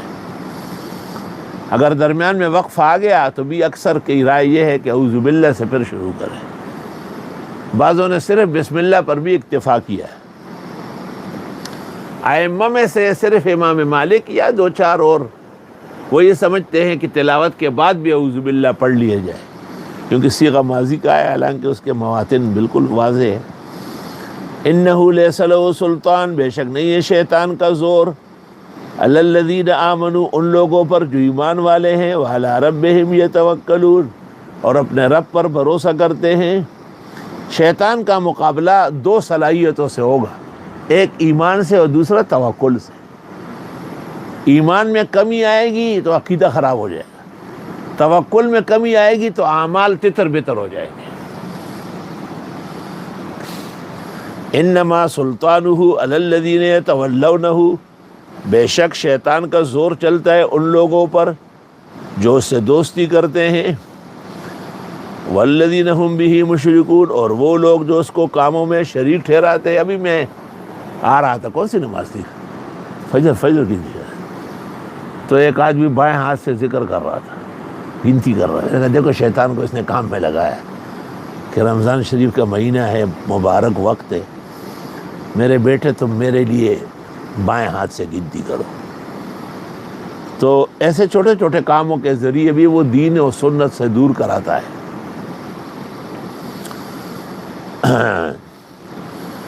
وَإِذَا بَدَّلْنَا آیَةً مَكَانَ آیَةٍ، اور جب ہم بدل دیتے ایک آیت کی جگہ دوسری آیت، ناسخ اور منسوخ مراد ہے۔ وَاللَّهُ أَعْلَمُ بِمَا يُنَزِّلُ، اللہ جانتے ہیں جو اتارتے ہیں۔ قالوا، کہتے ہیں، انما انت مفتر، بے شک آپ تو گھڑ رہے ہیں۔ کل یہ کہہ رہے تھے جی بھائی کل اللہ کا حکم یہ تھا، آج یہ، میں تو اللہ کے حکم کا منقاد اور تابعدار ہوں۔ بل اکثرهم لا يعلمون، بلکہ اکثر ان کے جانتے نہیں۔ قل نزلہ روح القدس من ربک بالحق، آپ فرمائیے اتارا ہے اس کو پاک فرشتے نے تیرے رب کی طرف سے حق کے ساتھ۔ روح القدس سے مراد جبریل ہے، وہی انبیاء میں اکثر وہی رہے۔ لیثبت الذین آمنوا، تاکہ محکم کر دے ایمان والوں کو، وہدی وبشریٰ للمسلمین، اور ان کو ہدایت اور خوشخبری ملے مسلمان ہونے کے ناطے۔ وَلَقَدْ نَعْلَمُ، ہم جانتے ہیں، أَنَّهُمْ يَقُولُونَ، کہ یہ لوگ کہتے ہیں، إِنَّمَا يُعَلِّمُهُ بَشَرٌ، اس پیغمبر کو پڑھاتے ہیں کوئی انسان۔ آپ کی خدمت میں کوئی یہودی لڑکا آتا تھا، بڑی خدمت کر کے اور بہت ہی زیادہ ادب کرتا تھا۔ وہ لڑکا ان کے خیال میں لکھا پڑا تھا، تو بعض نادانوں نے اور کذابین نے یہ کہا کہ یہ اس پیغمبر کو پڑھا کے پھر یہ آگے مضمون پیش کرتا ہے۔ اللہ نے جواب دیا، لسان الذی یلحدون الیہ اعجمی، زبان اس شخص کی جس کی طرف یہ نسبت کرتے ہیں عجمی ہے، وہ تو عربی پر قادر نہیں ہے۔ وَهَذَا لِسَانٌ عَرَبِيٌّ مُبِينٌ، اور یہ زبان عربی فصیح ہے، تو وہ کہاں ایک یہودی چوکرا جو ہے پیغمبر کو مضامین و مقالات پڑھا سکتے ہیں۔ ان الذین لا یؤمنون بآیات اللہ، بے شک وہ لوگ جو ایمان نہیں رکھتے اللہ کی آیتوں پر، لا یہدیہم اللہ، اللہ ان کو بھی ہدایت نہیں دے گا، ہدایت سے مراد استقامت ہے۔ وَلَهُمْ عَذَابٌ عَلِيمٌ، اور ان کے لیے عذاب ہوگا دردناک۔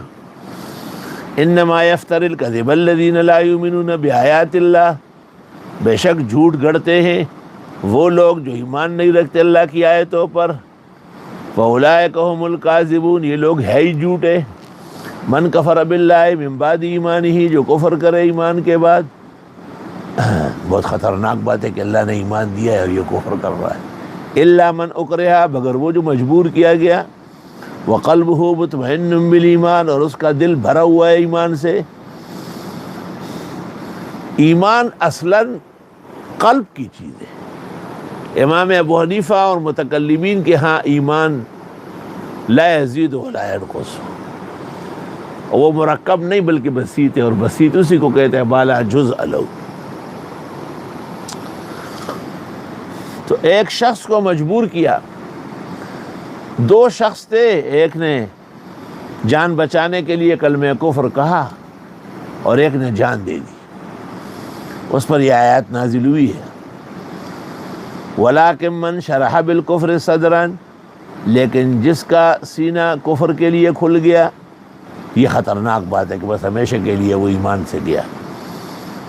فَعَلَيْهِمْ غَضَبٌ مِّنَ اللَّهِ، پس ایسوں پر غصہ ہے اللہ کو۔ وَلَهُمْ عَذَابٌ عَظِيمٌ، اور ان کے لیے عذاب بڑا ہوگا۔ علماء نے اکراہ اور اجبار کے مسائل یہاں سے نکالے ہیں، اور لکھا ہے کہ اقرار باللسان یا عمل بالارکان یہ ساقط ہو سکتا ہے، لیکن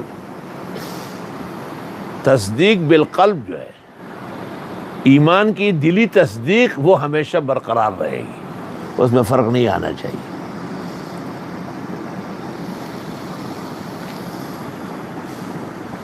وہ کہتے ہیں نا کہ ایک مسلمان لڑکا تھا اور وہ ایک ہندو لڑکی سے محبت کرنے لگا،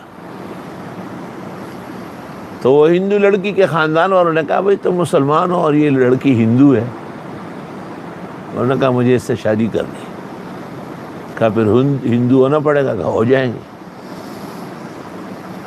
ہندو طور طریقے سے نکاح ہو گیا اور وہ خاتون گھر لائی گئی۔ وقت گزر رہا تھا، اچانک یہ لڑکا کبھی قسم قسم کی دالیں لا رہا ہے، کبھی چٹپٹے خرید کے لا رہا ہے۔ بیوی نے پوچھا کوئی دعوت کرنی ہے کیا ہے؟ کو بہت سارا سامان جمع ہو رہا ہے۔ اس نے کہا رمضان شریف آ رہا ہے۔ کہا رمضان شریف کا ہم سے کیا تعلق، ہم تو ہندو ہیں۔ کہا میں ہندو تو ہوں، دھلا نہیں ہوں بغیرت، رمضان میں ایسا نہیں گزاروں گا، اور رمضان میں تو سحری میں اٹھ کے پراٹھا اور قسم قسم کے چٹپٹے کھائیں گے، اور افطار میں یہ ہوگا وہ ہوگا، اور تمام کام ہوں گے۔ اس لڑکی نے بہت سمجھایا، لیکن یہ لڑکا اپنے ایمان میں وقلبہ مطمئن بالایمان، اس نے کہا نہیں، اس طرح ہندو نہیں ہوں میں، رمضان شریف میں اللہ کی عبادت کروں گا، پکا روزہ رکھوں گا، اور جو مسلمانوں کا طریقہ ہے اس طرح سحری اور افطاری کروں گا۔ اس لڑکی کی بھی قسمت جاگ گئی تھی۔ اس نے کہا اب یہ بات اگر باہر پھیل گئی ہے تو ہماری اور ان کی مصیبت۔ اس نے اس کو کہا چلو مجھے بھی کلمہ پڑھا دو، میں بھی جب آپ کے لیے سب کچھ کروں گی تو میں بھی روزہ رکھوں گی، جب تک مسلمان نہ ہو روزہ فرض ہی نہیں ہے۔ لکھا ہے کہ ایک بڑے کنبے کے 44 کے قریب ہندو افراد اس ایک غیرتی مرد مومن کی وجہ سے اسلام میں مشرف ہو گئے۔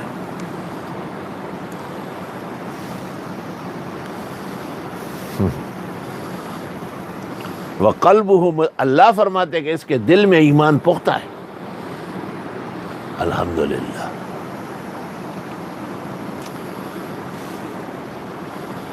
ہمارے اس محلے میں ایک بچہ تھا، بڑے اونچے اور بڑے سیٹوں کا بیٹا تھا، لیکن جب اس کی داڑھی آنے لگی تو جس اسکول میں وہ پڑھتا تھا وہ میڈم اس کو کہتی تھی کہ بال ہٹاؤ بھائی، وہ بال ہٹاتا نہیں تھا تو اسکول جانا چھوڑ دیا. کچھ دنوں بعد ان کے خاندان کا ایک بڑا پروگرام تھا، اس میں وہ باوانی سیٹھ بھی آئے تھے. اس نے پوچھا کہ یہ لڑکا جو ہے کیا پڑھتا ہے؟ اس نے کہا یہ نہیں پڑھ رہا ہے آج کل. کہا کیوں؟ کہا اس کی داڑھی آئی ہے اور اسکول کی جو میڈم ہے وہ کہتی ہے داڑھی منڈواؤ، یہ کہتے ہیں میں نہیں منڈواؤں گا. حالانکہ باوانی صاحب کی خود کی داڑھی نہیں تھی، میں نے دیکھا ہے. اس نے فوراً اپنے سیکرٹری کو بلایا پروگرام میں، کہا اسکول کا پتہ کرو اور میڈم کا اس کو ہائی کورٹ کی طرف سے نوٹس بھیجو کہ پاکستان میں یہود کو، نصارہ کو، ہندو اور سکھوں کو اپنے دین پر عمل کی جائے تو ایک مسلمان بچے کو اپنے رسول اور نبی کی سنت رکھنے کی کیوں اجازت نہیں ہے. آج جب وہ نوٹس ہائی کورٹ کا میڈم صاحبہ کے نام آیا نا، میڈم متیا نر میں سے اس کو کھلوایا، اچھا بیٹے آؤ پڑھو، جیسے تم چاہتے ہو ایسے ہی پڑھو، میں کچھ نہیں کہوں گی. تو میں کبھی کبھی یہاں رہتا تھا، میں اس کو کہتا تمہیں اپنی داڑھی کا پتہ ہے پورا جہان ہے، ایک کائنات اللہ تعالیٰ نے اس پر قربان کیا ہے. وَقَلْبُهُ مُطْمَئِنٌّ بِالْإِيمَانِ.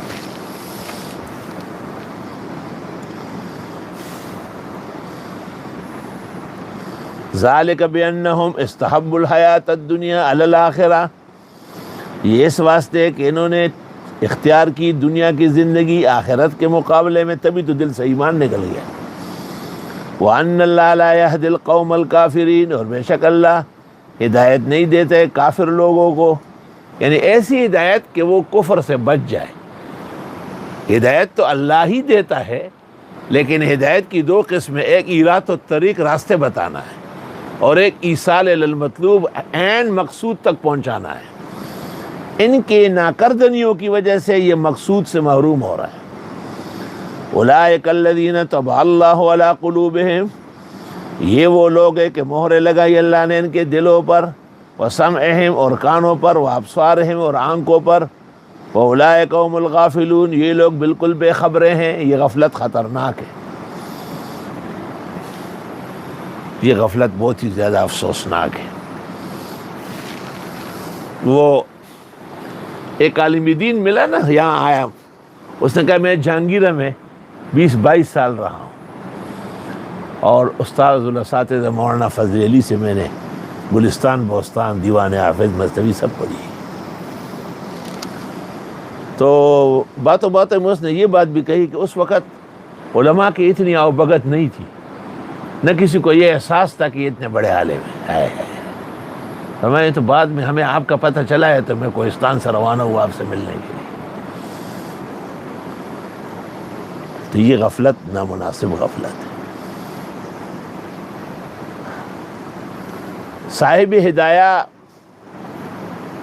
کے حالات میں ہے، مولانا عبدالحی نے فوائد البہیہ میں لکھا ہے کہ وہ زار و قطار روتے تھے کہ فلاں فلاں عالم، محدث، فقیہ میرے زمانے میں تھے، میں پہنچ سکتا تھا وہ نہیں پہنچا. اے افسوس، اے حسرت.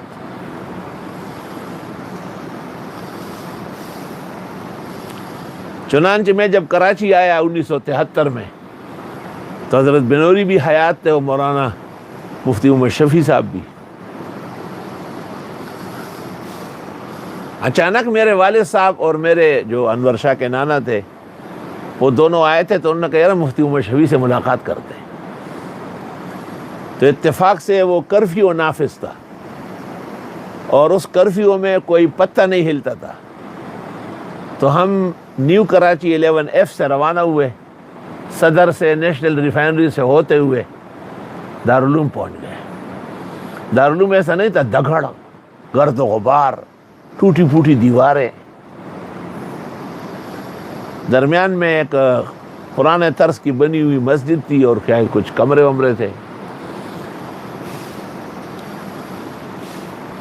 اس دوران کچھ ایسی بات چیت ہوئی ہے کہ جس کی وجہ سے اللہ رب العالمین نے حضرت مولانا مفتی محمد شفیع صاحب کا دیدار نصیب کیا۔ جب ہم ان کے کمرے میں داخل ہوئے تو ان کی اس ململ کی پگڑی چارپائی کے پائے میں لگی ہوئی تھی اور سفید ٹوپی سر پہ رکھی، لٹے کی شلوار ململ کی قمیص، اور گرمی کا موسم تھا۔ مجھ سے پوچھا ہے کہ یہاں آنے سے پہلے کہاں پڑھتے تھے؟ میں نے کہا جہانگیرے میں۔ کس سے؟ میں نے کہا مولانا لطف اللہ۔ اچھا، وہ تو مولانا مودودی یوسف صاحب کے بہت گہرے دوست ہیں، یہ دونوں ہمارے استاد حضرت شاہ صاحب کے خاص شاگرد ہیں۔ بہت زیادہ خوش ہوئے، اور دو آدمی آگے پیچھے تھے، ایک کو کہا تقی میاں معارف القرآن کی جو جلد آئی ہے وہ لیا۔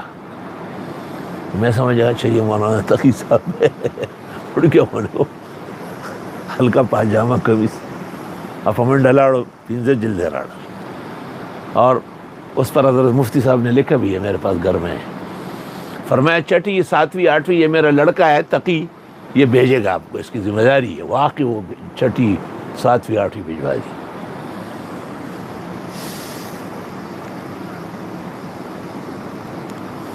اللہ اللہ، میں نے حضرت مفتی صاحب کی عجیب کرامات دیکھی ہے۔ ہم بعض ایسے لوگوں سے رابطہ رکھتے تھے یا ہمارے استاد سے کہ وہ حضرت شیخ الاسلام مولانا حسین احمد مدنی اور حکیم الامت مولانا اشرف علی صاحب کے سیاسی اختلافات کو غلط رنگ میں پیش کرتے تھے۔ تو ہم بھی یہ سمجھتے تھے کہ مولانا مفتی محمد شفیع صاحب اس جماعت کے فرد فرید ہیں، کیونکہ وہ حکیم الامت کے بہت زیادہ بہترین خلیفہ تھے، اور ان کی بہت ساری کتابوں پر ان کی ترتیب و تدوین ہے۔ اچانک ایک واقعہ پیش آیا، اور واقعہ وہ ہوا کہ یہاں ایک استاد ہم نے رکھے تھے مولانا لطافت الرحمن سوات مٹھے کے، وہ دیوبند کے فاضل شیخ الاسلام کے شاگرد تھے، لیکن مودودی خیال تھے۔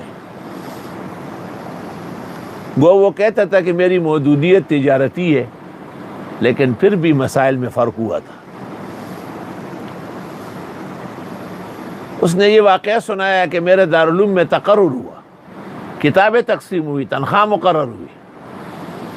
پھر ایک عالم کا بتایا کہ اس نے مفتی شفیع صاحب کو کہا کہ عالم تو بہت زبردست ہے، لیکن اپنے استاد مولانا حسین احمد مدنی کے بارے میں احتیاط نہیں کرتے۔ کرات کے اندھیرے میں مولانا غلام محمد صاحب کو مفتی شفیع صاحب نے بھیجا، کہا کہ معاہدہ کینسل ہے، آپ کے آنے کی ضرورت نہیں۔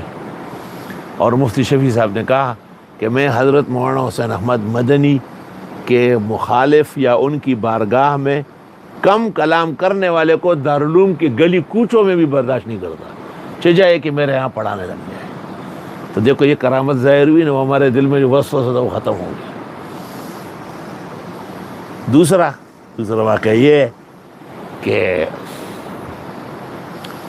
مولانا عبدالحق صاحب جو زیارت گل کہلاتے تھے، اصل نام زیارت گل ہی تھا، انہوں نے بتایا کہ جب میں آ رہا تھا تو میں نے مولانا محمد ابراہیم صاحب جو دارالعلوم دیوبند کے محقق و مدقق عالم تھے، ان سے ایک خط لے لیا مفتی شفیع صاحب کے نام۔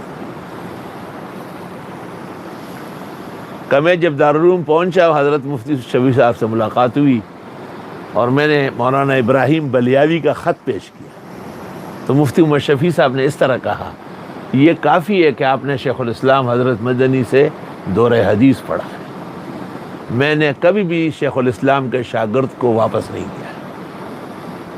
یہ دونوں واقعات مفتی صاحب کی امانت ہے، لہذا وہ پہلے والی باتیں وسوسہ شیطان ہے، اور مفتی صاحب بہت اباکرہ علماء میں سے ہیں۔ اللہ کا لاکھ لاکھ شکر و کرم و احسان ہے۔ کسی اللہ کے نیک بندے کے بارے میں دل و دماغ کا صاف ہونا کامیابی ہے، میل رکھنا تو تباہی ہے۔ سمجھ گئے آپ لوگ؟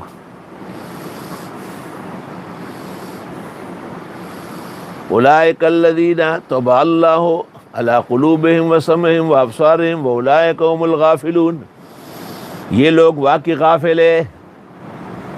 اللہ اللہ، لا جرم، ضروری بات ہے، انہم فی الآخرۃ هم الخاسرون، یہ آخرت میں بھی گھاٹے میں ہوں گے. یہ غفلت خطرناک ثابت ہوئی. استاد محترم مولانا لطف اللہ سے رحمۃ اللہ علیہ نے فرمایا تھا کہ دن بھر جو علماء و فقہا مسائل جمع کرتے تھے، رات کو شیخ نظام الدین جو صدر الصدور تھے علماء کے، وہ مسودہ لا کے بادشاہ سلامت اورنگزیب عالمگیر کو سناتے تھے. اس دوران اورنگزیب عالمگیر سرکاری کاغذات پر کچھ آرڈر بھی کرتے تھے اور دستخط بھی. تو شیخ نظام الدین کا خیال یقینی ہوا کہ بادشاہ بالکل بے خبر ہے. تو انہوں نے ایک صفحہ چھوڑ کر بادشاہ نے کہا ہاں کیا بات ہے، 10 بکارے اور دل بیارے. کہ آپ نے مجھے غافل سمجھا ہوا ہے؟ میں غافل نہیں ہوں. کہ شیخ نظام الدین نے معافی مانگی. اللہ، یہ تھے ہمارے بڑے، یہ تھے جنہوں نے ہندوستان کو منور و معطر کیا ہے. وے اورنگزیب خو یو انورو، ہندوستان پہ منورو. رحمان بابا اور بس جڑا گانے گئی. اللہ،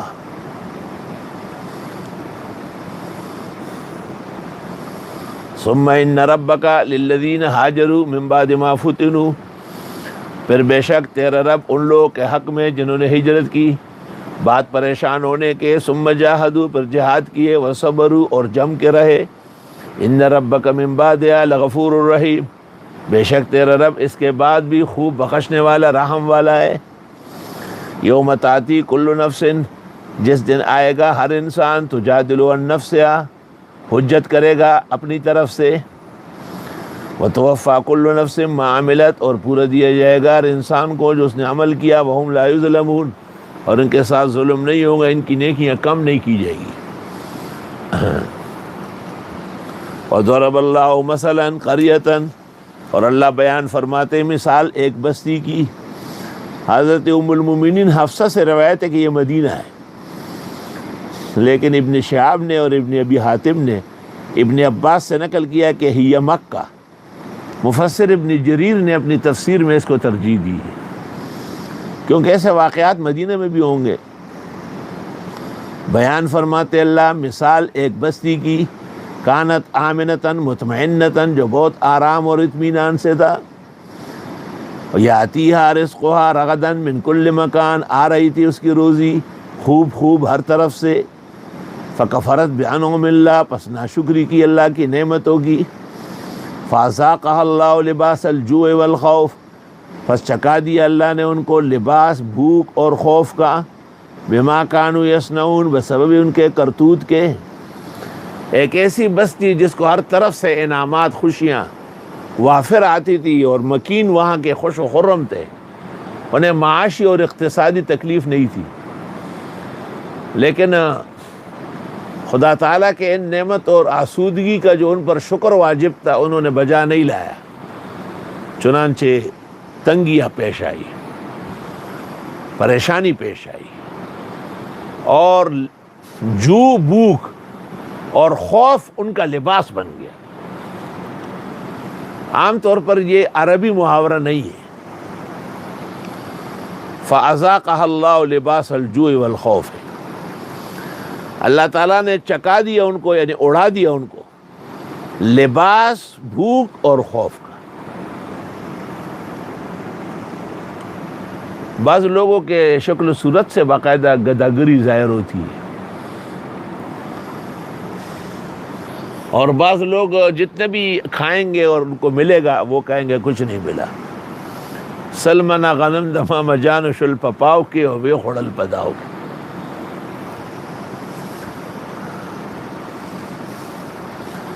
پس چکا دیا اللہ نے ان کو لباس، پوشاک، کپڑے، بھوک کے، ہمتن بھوک، والخوف، اور خوف و خطر کے. سب سے بڑی نعمت اللہ کی یہ ہے کہ غنائے قلب نصیب ہو جائے.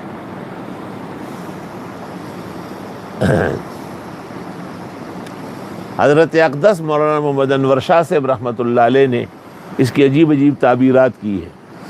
وَلَقَدْ جَاءَهُمْ رَسُولٌ مِّنْهُمْ، یقیناً آ چکے تھے ان کے پاس پیغمبر ان میں، فَكَذَّبُوهُ، انہوں نے ان کی تکذیب کی، فَأَخَذَهُمُ الْعَذَابُ، پس آن پکڑا ان کو عذاب نے، وَهُمْ ظَالِمُونَ، اور یہ تھے ہی ظالم۔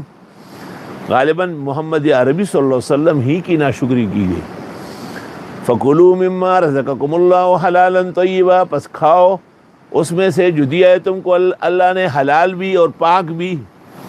وہی سالن ہے، حلال ہے، گوشت کا سالن ہے، مگر اتنا باسی ہے کہ نہیں کھایا جائے گا، طیب نہیں ہے نا۔ ایک چیز بہت صاف ستھری ہے لیکن پتہ چلا کہ جھینگا ہے اور جانوروں کے خصیے پکے ہوئے ہیں، تو ہر حلال جانور میں جو 7 چیزیں حرام ہیں، اور اسی طرح جھینگا بھی مچھلی نہ ہونے کی وجہ سے حنفی فقہ و فتوے میں ناجائز ہے، تو حلال نہیں ہے۔ وَاشْكُرُوا نعمت اللہ، یاد کرو خدا کے احسانات، ان کنتم ایاہ تعبدون، اگر تم صرف اس کی عبادت گزارو۔ انما حرم علیکم المیتۃ، بے شک حرام کیے تم پر مردار، حقیقی و حکمی، والدم، اور خون بہتا ہوا، ولحم الخنزیر، اور خنزیر کا گوشت بہمہ وجود، وما اہل لغیر اللہ بہ، اور جس پر نام لیا گیا اللہ کے سوا کسی اور مقدس ہستی کا، فلاں بابا کا بچڑا ہو، فلاں درگاہ کا بکرا ہو، یہ حرام قطعی ہے، ناجائز ہے۔ فمن اضطر غیر باغ ولا عاد، پس جو مجبور ہوا، نہ تو وہ لذت ڈھونڈ رہا ہے اور نہ ضرورت سے زیادہ کھانے والا ہے، فإن اللہ غفور الرحیم، پس بے شک اللہ بخشنے والا رحم والا ہے۔ بھئی یہ 4 جو محرمات تعبیدیہ کہلاتی ہے، ان میں سے کسی چیز کی ضرورت استعمال پیش آئی اور آدمی یقیناً متبع سنت اور مطیع دین ہے، نہ تو لذائذ کے تلاش میں ہے اور نہ ضرورت سے زیادہ، تو ان کو اللہ تعالیٰ معاف فرما دے گا۔ اسی سے علماء نے استدلال کیا ہے وقت حاضر کے بہت سارے مسائل پر، جیسے ہمارے یہ جو درس ہے، یہ درس صرف آواز کی حد تک ہمیشہ رہی ہے، اور اس میں مقامی شکل و شباہت نہیں تھی، کیونکہ تصویر کی حرمت کی وجہ سے اس سے بچنا تھا۔ لیکن ہمارے مخلص ساتھیوں نے کہا کہ اس وقت کا تقاضا ہے اور اس درس کو زندہ تابندہ رکھنے کی ایک کوشش ہے کہ بیان کرنے والے کو بھی دیکھا جائے، تو ہم نے اس کی اجازت دے دی، اور ہمیں امید ہے کہ اللہ اس سے گرفت نہیں فرمائیں گے۔ فإن اللہ غفور الرحیم۔ جو لوگ کہتے ہیں کہ نہیں اس کی کوئی ضرورت نہیں ہے، وہ بھی اہل حق ہے اور وہ صحیح کہتے ہیں، ان پر وہ چیز واضح نہیں ہے۔ اس کی مثال ایسی ہے جیسے محدثین صفات متشابہات میں تعویل کے قائل نہیں ہے، ان کو ضرورت نہیں تھی، وہ درسگاہ میں ہوتے تھے، لیکن متکلمین اور فقہاء کو ضرورت تھی، انہوں نے مناسب تعویل فرمائی۔ تو جو لوگ اب بھی ٹیلی ویژن سے، وی سی آر سے اور یہ آلات جو جدیدہ ہے ان کے استعمال سے بچنا چاہتے ہیں یا بچتے ہیں، ہمارے خیال میں وہ بھی اللہ کے نیک بندے ہیں اور بہت اچھی بات کر رہے ہیں، لیکن شاید ان کو ضرورت زمانے سے واسطہ نہیں ہوا ہے۔ حضرت مولانا انور شاہ صاحب رحمۃ اللہ علیہ نے جب یہ سنا کہ لوگ بھوک ہڑتال کرتے ہیں، فرمایا کسی مطالبے کے لیے اپنے آپ کو بھوکا رکھنا یہ کوئی اچھی بات تو نہیں۔ تو مولانا منظور صاحب نعمانی نے کہا کہ نہیں حضرت، اس طرح ان کی آواز آگے بڑھ جاتی ہے، اخبارات میں اور خبروں میں آ جاتی ہے، دوسرے ملک اس اتھارٹی پر دباؤ بڑھاتے ہیں کہ ان کے مطالبے مان لو۔ تو آپ نے کہا کہ اگر یہ فائدہ ہے تو پھر جائز ہے۔ بے شک حرام کیا اللہ نے تم پر مردار حقیقی، جیسے شیر، چیتا، گیدڑ، اور حکمی جیسے گائے بھینس بکری لیکن ذبح نہ ہوئی، والدم اور خون سورہ انعام میں گزرا ہے والدم مسفوحا، ولحم الخنزیر اور خنزیر کا گوشت، لیکن علماء کہتے ہیں بجمیع اجزائی حرام ہے، وما اہل لغیر اللہ بہ اور جو نامزد کیا گیا اللہ کے علاوہ کسی اور کے نام، فمن اضطر غیر باغ ولا عاد پس جو مجبور ہوا، اضطر یہ ضرورت سے ہے، جس کو ضرورت پیش آئی، نہ تو وہ لذت ڈھونڈنے والا ہے اور نہ زیادہ کھانے والا ہے، فإن اللہ غفور الرحیم پس بے شک اللہ ایسوں کے حق میں بخشنے والا رحم والا ہے۔ معلوم ہوا کہ حرمت برقرار ہے، صرف اس کو استعمال کی اجازت ہے، فإن اللہ غفور الرحیم سے یہ پتہ چلا۔ ولا تقولوا لما تصف السنتکم الکذب مت بولو وہ جو بیان کرتی ہے تمہاری زبانیں کہ یہ جھوٹ بول کر، ھذا حلال کہ یہ حلال ہے، وھذا حرام اور یہ حرام، لتفتروا علی اللہ الکذب تاکہ گڑھ لو اللہ پر جھوٹ، ان الذین یفترون علی اللہ الکذب لا یفلحون بے شک وہ لوگ جو گھڑتے ہیں اللہ پر جھوٹ وہ کامیاب نہیں ہوں گے۔ متاع قلیل دنیا چند روزہ ہے، ولہم عذاب علیم اور ان کے لیے عذاب دردناک ہوگا۔ وعلی الذین ھادوا حرمنا ما قصصنا علیک من قبل اور یہود پر بھی ہم حرام کر چکے تھے جو بیان کر چکے آپ کو پہلے، وما ظلمناہم ہم نے ان کے ساتھ ظلم نہیں کیا، ولکن کانوا انفسہم یظلمون لیکن وہ خود اپنے ساتھ ظلم کر رہے تھے، ایسی چیزیں ان پر پھر حرام کی گئی۔ ثم ان ربک للذین عملوا السوء بجہالہ پھر تیرا رب ان لوگوں کے حق میں جو گناہ کرتے ہیں نادانی میں، ثم تابوا من بعد ذلک بیچ میں کچھ رہ تو نہیں گیا؟ ہاں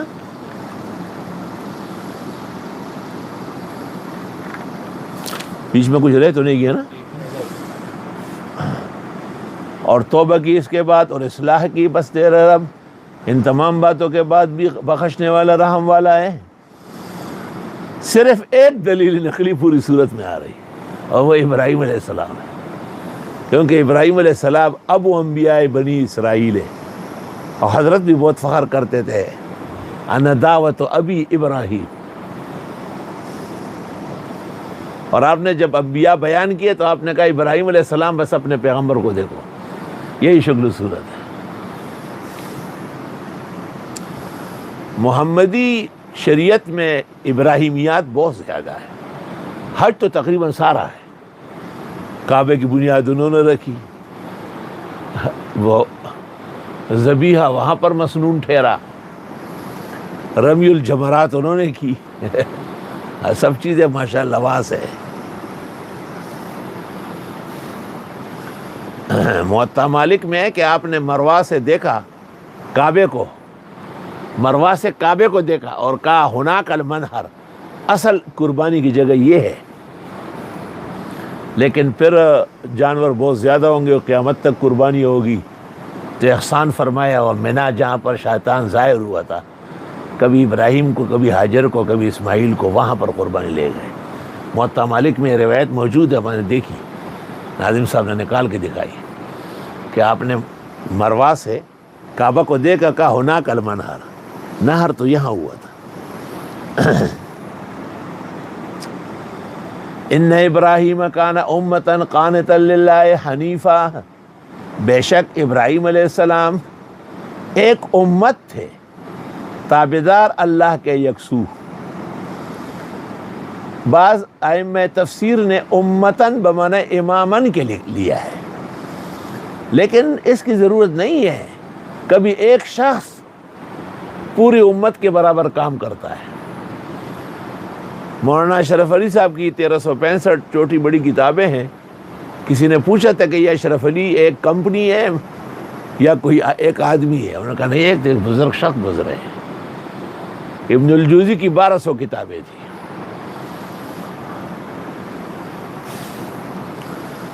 لیکن اللہ تعالیٰ نے بعض افراد ایسے پیدا کیے ہیں کہ جو پوری امت کے لیے قابل کفایت ہے۔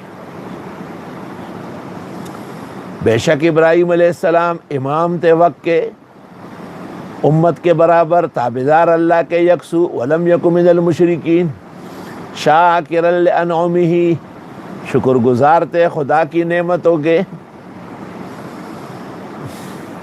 اجتباہ، چنا اس کو، وہداہ الی صراط مستقیم، اور استقامت دے دی ان کو صراط مستقیم کی، وآتیناہ فی الدنیا، ہم دے چکے تھے ان کو دنیا میں حسنتاً بھلا، وإنہ فی الآخرۃ لمن الصالحین، اور وہ آخرت میں بھی نیک کرداروں میں سے ہوں گے۔ ثم اوحینا الیک ان اتبع ملت ابراہیم حنیفا، پھر ہم نے وحی کی آپ کو کہ چلیے آپ ابراہیم علیہ السلام کی ملت پر جو یکسو تھے، حنیف، یکسو۔ حضرت شاہ صاحب کہتے ہیں کہ یہ فرید الدین عطار کے ایک شعر میں واضح ہے، از یکی گو وز دوئی یک سوئے باش، یک دل و یک قبلہ او یک روئے باش۔ حنیف، دو رنگی چھوڑ دے یک رنگ ہو جا، سراسر موم ہو یا سنگ ہو جا،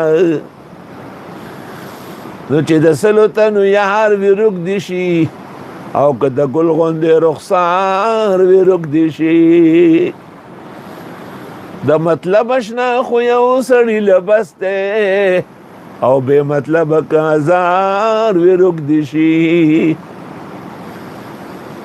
چې بور کا پسر کوسه په کوسه ګرځي، دغه کور که پردهدار وی رک دیشي، او چې عزت د یو مېلمه ورڅخه نه وي، او دغه کور که عزت دار وی رک دیشی۔ حنیف، امام ابو حنیفہ بڑے فرقے تھے، جہمی، قدری، خارجی، معتزلی، نظامیہ، فلاں فلاں، ان سب کے مقابلے میں اہل سنت کے پلیٹ فارم پر ابو حنیفہ مرد مومن، مرد میدان کھڑے تھے۔ خود فرماتے ہیں دخلت البصرہ 20 مرہ والحسن فیہا، حسن بصری کی موجودگی میں دہریوں سے مقابلہ کرنے 20 دفعہ گیا ہوں، ہر دفعہ بامراد لوٹے۔ تفسیر کبیر میں فخر رازی کہتے ہیں دخلت البصرہ 20 مرہ والحسن فیہا، حسن بصری موجود تھے۔ جب دہریہ تنگ کرتے تھے تو امام حسن بصری کہتے تھے، جو جن و انس کے استاذ تھے، کہ جاؤ بھئی ابو حنیفہ کو بلاؤ، ان کا کام اس کے بغیر نہیں ہوگا۔ آپ فوراً روانہ ہو جاتے تھے اور وہ مناظرات جمع کیے گئے۔ بعض کہتے کہ جی یہ حنیفہ ان کی بیٹی تھی، وہ للو پلو حضرت کی بیٹی ہوئی ہی نہیں، 4 یا 6 بیٹے ہیں، بڑا لڑکا حماد ہے، پھر علاء الدین ہے، نظام الدین ہے، اس طرح نام ہے ان کے۔ قیامت تک غیر مقلد و کمو خدا نے کالا کیا ہے۔ تو چونکہ امام اعظم ابو حنیفہ رحمۃ اللہ علیہ اہل حق کے عقائد اہل سنت پر اور اعمال سنت پر جبل من الجبال کی طرح قائم دائم رہے، تو آپ کو بھی امت نے ابو حنیفہ کہا ہے۔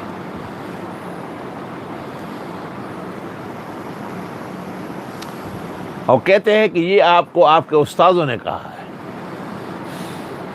کئی مسائل ایسے تھے کہ اساتذہ اس میں حیران پریشان تھے، آپ نے جب وضاحت کی تو سب مان گئے، تو انہوں نے کہا انت ابو حنیفہ۔ اگر کہ استقامت کسی کو حاصل ہے تو اللہ نے آپ کو دی، اور آپ نے ایسے شاگرد تیار کیے جنہوں نے پوری دنیا میں آپ کی فقہ کی ٹنگار نکالی۔ ابو یوسف قاضی القضاة چیف جسٹس ہو گئے، 42 سال تک فقہ حنفی پر فیصلے کرتے رہے، اور امام محمد بن الحسن شیبانی نے کتابیں لکھنا شروع کیا، 800 کے قریب کتابیں امام محمد کی طرف منسوب ہے، ظاہر مذہب ہے، اور پھر کیسانیات ہے، اور ہارونیات ہے، اور اضراب ہے، اور نوازل ہے، اور حوادث ہے۔ امام محمد ابن الحسن کے بارے میں امام شافعی سے منقول ہے، شیخنا محمد ابن الحسن اذا تکلم فکأنما العربی تنزل علی لسانہ، ہمارے استاد امام محمد جب عربی بولتے ہیں جیسے ان پر نازل ہو رہی ہے، ایسے مسیح بڑی خوبصورت. ابو یوسف کے بارے میں الوعی والذکر والاذکار میں ابن الجوزی کہتے ہیں کان یحفظ الحدیث الخمسین فی مجلس واحد ثم یملیہ الناس. ایک ہی مجلس میں آپ 50 حدیث سندن یاد کرتے، آگے جا کے ایک اور جگہ میں سناتے تھے 50 کے 50. شمس الدین ذہبی نے لکھا ہے امت اور ائمہ متفق ہے کہ امام ابو یوسف حفاظ حدیث میں سے.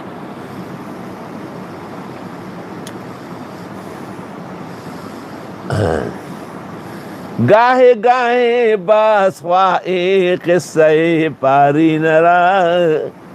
ان بزرگوں کے ذکر خیر سے بھی اللہ بہت خوش ہوتے ہیں. انہوں نے اللہ کو خوش کرنے کے لیے زندگیاں قربان کی. انما جعل السبت علی الذین اختلفوا فیہ. بے شک دیا گیا تھا سنیچر کا دن ان لوگوں کو ہو جنہوں نے اختلاف کیا. یعنی اللہ تعالیٰ نے تمام آسمانی مذاہب کو جمعہ دیا تھا. جب وہ ناشکری کر لیتے تھے تو جمعہ چھین لیتے تھے. یہود کو سنیچر دیا، عیسائیوں کو اتوار دیا، اور بدعتیوں کو پیر کا دن دیا ہے. کیونکہ اعلیٰ حضرت کہتے ہیں کہ جمعہ مکہ عید اہل عبادت کے لیے ہے، مجرمو آؤ یہاں عید دوشنبہ دیکھو. اور منگل کا دن ہندوؤں کا مذہبی دن ہے. بدھ جو ہے بوتڑوں کا ہے، گوتڑوں کا، اور جمعرات سکھوں کا ہے. اور حضرت اقدس مولانا محمد انور شاہ نے لکھا ہے کہ یہ جو سبت ہے نا، سبت یسبتو کے معنی ہے منڈوانا. فرمایا اس کا معنی ہے دنیا کا کام نہ کرنا. اور اتوار کا نام ہے احد، احد الصمد، ایک اللہ کی عبادت کرنا. فرمایا یہ سبت اور احد دونوں جمعے کے نام ہیں. کیا ہے؟ جمعے کے نام. دنیا کا کام نہ کرنا یا کم کرنا یا پیچھے کرنا، اور دین کے لیے فارغ رہنا اور خوب شان و شوکت سے جمعہ منانا. حضرت فرماتے ہیں کہ توریت کا جو اصلی نسخہ تھا اس کا نام تھا کمارہ. اصلی نسخہ جو موسیٰ علیہ السلام لے کے آئے تھے کوئی طور سے، کہ وہ میں نے بیت المقدس میں دیکھا ہے. اور عمالقہ پر جب حضرت موسیٰ کو فتح حاصل ہوئی تو آپ نے فرمایا میں حیران ہوں کہ عمالقہ پر فتح سے خوش ہوں یا اس لیے کہ کل جمعہ ہے. تو حضرت شاہ سے ذہین الذکی فرمایا واضح ہوا کہ حضرت موسیٰ کے ہاں بھی جمعہ مذہبی دن تھا. دا مسئلے دی یادولو دی بن ځان پویل دی ته ځان رسول دی. په دې وخت کې یو لوی صاحب حیثیت عالم، مسلم محدث فقی مفسر، مفتی بننے کے لیے مولانا انور شاہ کی تصنیفات کافی، اور ان کے شاگرد حضرت الشیخ سید السند مولانا محمد یوسف صاحب بنوری کی معارف السنن، یا بغیت العاریب، یا شرح الابواب. وہ میں حیران ہوا. دیوبند کے ایک بزرگ کی تقریر جنید نے سنائی جو اجعلوا آخر صلاتکم باللیل وطرن پر مجھے کہتے ہیں کہ یہ ان کی انفرادی رائے ہے اور امت نے قبول نہیں کیا. تو اس کو اتنا بھی پتہ نہیں کہ انور شاہ صاحب نے اس پر کتاب لکھی کشف الستر عن ابواب الوتر. یہ تو دیوبند میں سب سے پہلے چھپی.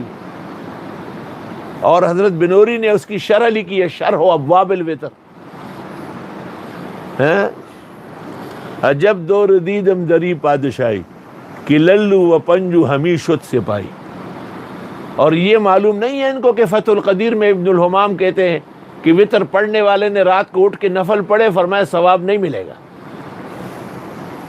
کیونکہ غلط کام کیا ہے نا، مستحب کے خلاف کیا ہے.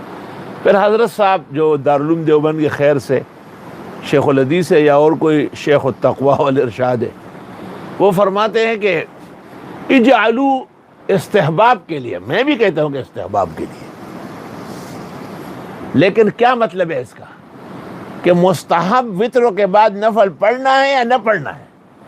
نہ پڑھنا ہے نا، تاکہ وطر آخری رہ جائے، تو جو نہیں پڑھیں گے نفل ان کو ثواب ملے گا، وہ مستحب پر کار بندے۔ کیسی کیسی باتیں کرتے ہیں لوگ، ہاں؟ دم دم چئی نورزی و لاس چئی خامار تھا او گورا چمیار تھا۔ آپ کے مقام بزرگی اپنی جگہ مسلم، مسئلہ واضح ہے۔ مولانا یوسف بنوری نے معارف السنن میں 17 صفحے لکھے، احیاء السنن میں ظفر احمد نے، اور جز میں شیخ العزیز، یہ ضروری نے تھوڑے ان کو کہا تھا، وہ تو میری پیدائش سے پہلے ہی علماء اور اباقرت ہے۔ کچھ تو خیال کرنا چاہیے۔ کوثر النبی میں عبدالعزیز فرہاروی لکھتے ہیں صحیح حدیث، اجعلوا آخر صلاتکم باللیل وطرا، کمزور حدیث، وطروں کے بعد نفل، دیکھیں فرمایا وہ ضعیف ناقابل عمل ہے۔ تو بعض بزرگ بلا وجہ خفا ہوتے ہیں، حالانکہ ہم کسی کو خفا نہیں کرتے، ہم سب کی تعظیم و تکریم لازم سمجھتے ہیں۔ اب یہ پاکستان میں جمعہ مذہبی دن تھا اور یہ ہٹایا گیا، اس پر اس ممبر و محراب سے واویلا ہوا ہے، اور آج تک ہے اور قیامت تک رہے گا۔ باقی اور کوئی کہہ دیا، جلوس بھی جمعیت نے نکالا، پھر جہاں گئے وہاں گئے۔ مولانا سے جو میری ناراضگی ہے وہ اس بات پر ہے کہ نواز شریر آپ کے ساتھ بیٹھا رہا، آپ اس کے مجلس کے بہترین روشنی تھے، آپ نے ان کو نہیں کہا کہ یہ جمعہ بحال کرو، وہ ظالم اس جمعے کی پٹائی تیری ہو رہی ہے، دبا دب ہو رہی ہے، شاعر اللہ کی توہین کی گئی۔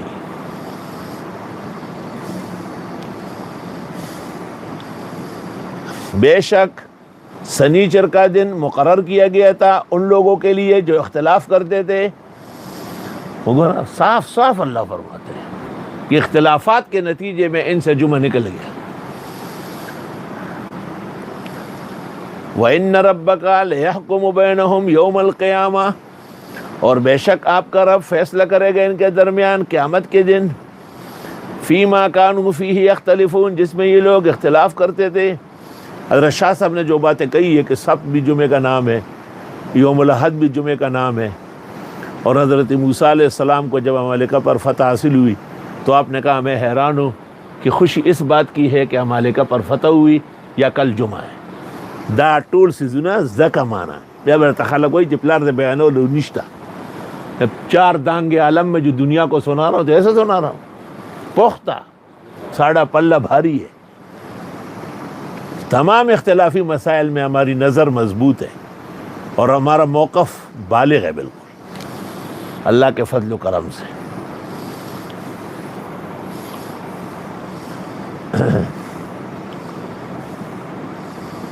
انما جعل السبت علی الذین اختلفوا فیہ، بے شک سنیچر کا دن ان لوگوں کو دیا گیا جنہوں نے اختلاف کیا اس میں۔ اس میں کیا اختلاف؟ اختلاف تو جمعے میں کیا، بے ادبی جمعے کی بندر بنا دیے گئے۔ داؤد علیہ السلام کے زمانے میں پھر بے ادبی کی، خنزیر بنا دیے گئے۔ اختلاف اس طرف اشارہ ہے وہ جو ان کو یوم السبت کو شکار سے منع کیا تھا اور انہوں نے پھر ہیلہ کر کے شکار کیا۔ وَلَقَدْ عَلِمْتُمُ الَّذِينَ اعْتَدَوْا مِنْكُمْ فِي السَّبْتِ فَقُلْنَا لَهُمْ كُونُوا قِرَدَةً خَاسِئِينَ فَجَعَلْنَاهَا نَكَالًا لِمَا بَيْنَ يَدَيْهَا وَمَا خَلْفَهَا وَمَوْعِظَةً لِلْمُتَّقِينَ۔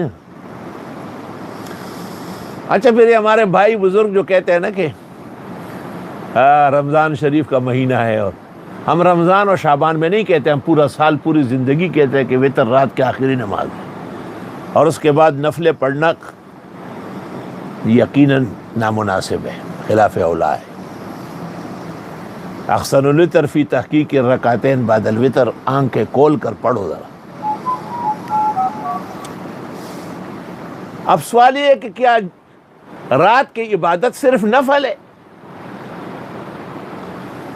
وَبِالْأَسْحَارِ هُمْ يَسْتَغْفِرُونَ، حاجی انور شاہ نے بیان کیا ہے کہ سحری کے وقت استغفار پڑھنا بہترین عمل ہے۔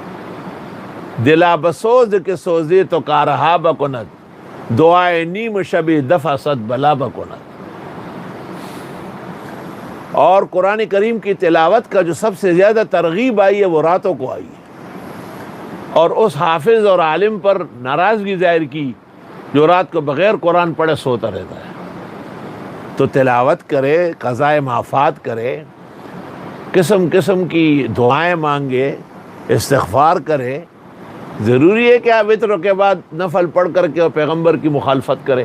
فَلْيَحْذَرِ الَّذِينَ يُخَالِفُونَ عَنْ أَمْرِهِ، جو پیغمبر کے امر کے خلاف کرے اللہ فرماتے عذاب سے ڈرے. شکر کرو کہ دنیا نے کوئی ایسا انسان دیکھا جس نے کلم کلا آپ کو روکا کہ وتر آخری نماز ہے رات کی. اگر گنجائش ہوتی تو فرضوں کے بعد وتر کی جماعت ہوتی، لیکن اس کو کیوں اخیر میں رکھا؟ کیونکہ اجعلوا آخر صلاتکم باللیل وطرا.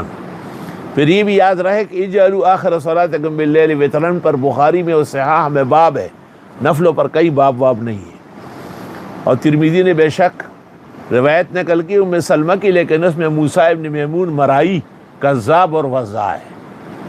اس واسطے محدثین کا اجماع اور اتفاق ہے کہ وطروں کے بعد کسی قسم کے نفل پڑھنا نامناسب، خلاف مستحب، اور وطروں کو اخیر تک برقرار رکھنا یہ مناسب اور احادیث کے عین مطابق ہے.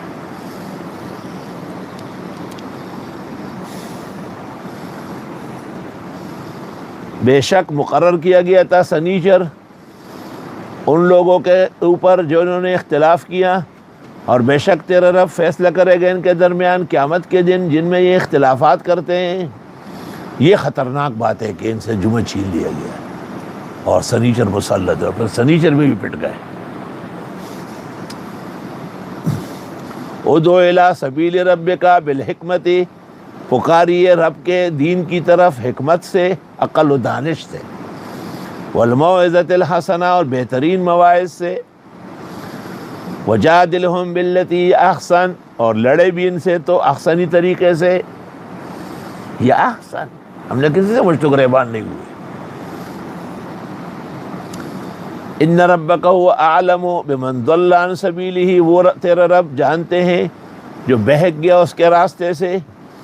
وهو اعلم بالمہتدین، اور وہ جانتے ہیں ہدایت یافتہوں کو. جب یہ مسئلہ نیا بیان ہوا تھا تو کچھ لوگ گئے حضرت الاستاذ مولانا مفتی ولی حسن کو کہا، تو انہوں نے کہا یہ مولانا یوسف صاحب بنوری کا خاص مسئلہ ہے، اور اس نے زرولی نے اس پہ سٹینڈ لے لیا. تو ہمارے یہاں مولانا رفیع و تقی ختم میں آتے تھے قرآن کے، تو وہ پڑھتے تھے، تو میں نے کہا فطر کے بعد نفل نہ پڑھیں، میں نے منع کیا ہے. تقی صاحب نے کہا کہ اس میں بزرگوں کا عمل مختلف ہے. یہ بات مفتی ولی حسن صاحب کو معلوم ہوئی، تو انہوں نے مولانا رفیع و تقی کو کہا فساد کرنے گئے تھے وہاں، تو میں بھی جاؤں گا تو نہیں پڑھوں گا، کیونکہ انہوں نے اسی پر سٹینڈ لیا ہوا ہے، اور یہ بہت جو ہے نا مضبوط موقف ہے. حضرت نے یہ بھی فرمایا کہ پہلی مرتبہ جب حضرت بنوری سے میں نے جامع مسجد بنوری ٹاؤن میں سنا کہ تراویح کے بعد آپ نے کہا بس وطروں کے بعد فارغ ہو اپنے گھر جاؤ، کوئی نفل وفل نہ پڑھو، تو کہا میں حضرت کی خدمت میں آیا. میں نے کہا حضرت مبارک مہینہ ہے اور لوگ تو بہانے ڈھونڈتے ہیں نفل پڑھنے کے لیے. سشتہ خواہ خواہ کی ہاں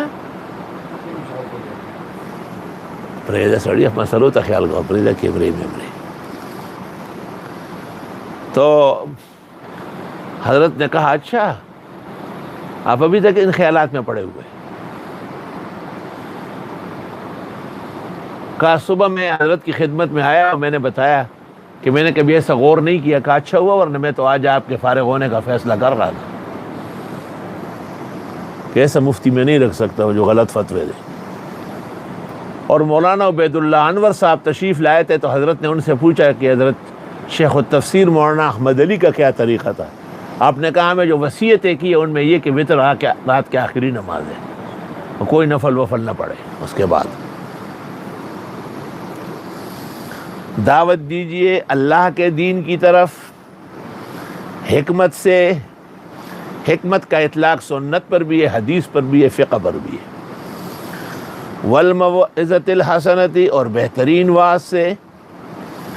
ظاہر بات ہے خطباء الہند اربعۃ، 4 خطیب ہندوستان نے پیدا کی: احمد سعید دہلوی، ابوالکلام آزاد، شبیر احمد عثمانی، عطا اللہ شاہ بخاری.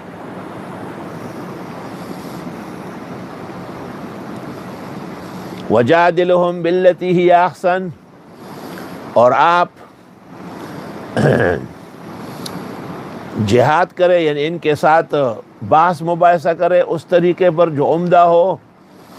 ان ربک هو اعلم بمن ضل عن سبیلہ، تیرا رب خوب جانتے ہیں جو بھٹک گیا راستے سے، وہو اعلم بالمہتدین، اور وہ جانتے ہیں ہدایت یافتاؤں کو۔ وَإِنْ عَاقَبْتُمْ فَعَاقِبُوا بِمِثْلِ مَا عُوقِبْتُمْ بِهِ، اور اگر تم سزا دینے لگو پس سزا دے سکتے ہو جتنی تم کو دی گئی ہے، کسی سے بدلہ لینا ہو۔ وَلَئِن صَبَرْتُمْ، اور اگر تم نے صبر کیا، لَهُوَ خَيْرٌ لِلصَّابِرِينَ، وہ بہت ہی بہتر ہے صبر کرنے والوں کے لیے۔ وَاصْبِرْ، اور تی مشکلات کے مقابلے میں ثابت قدم رہیے۔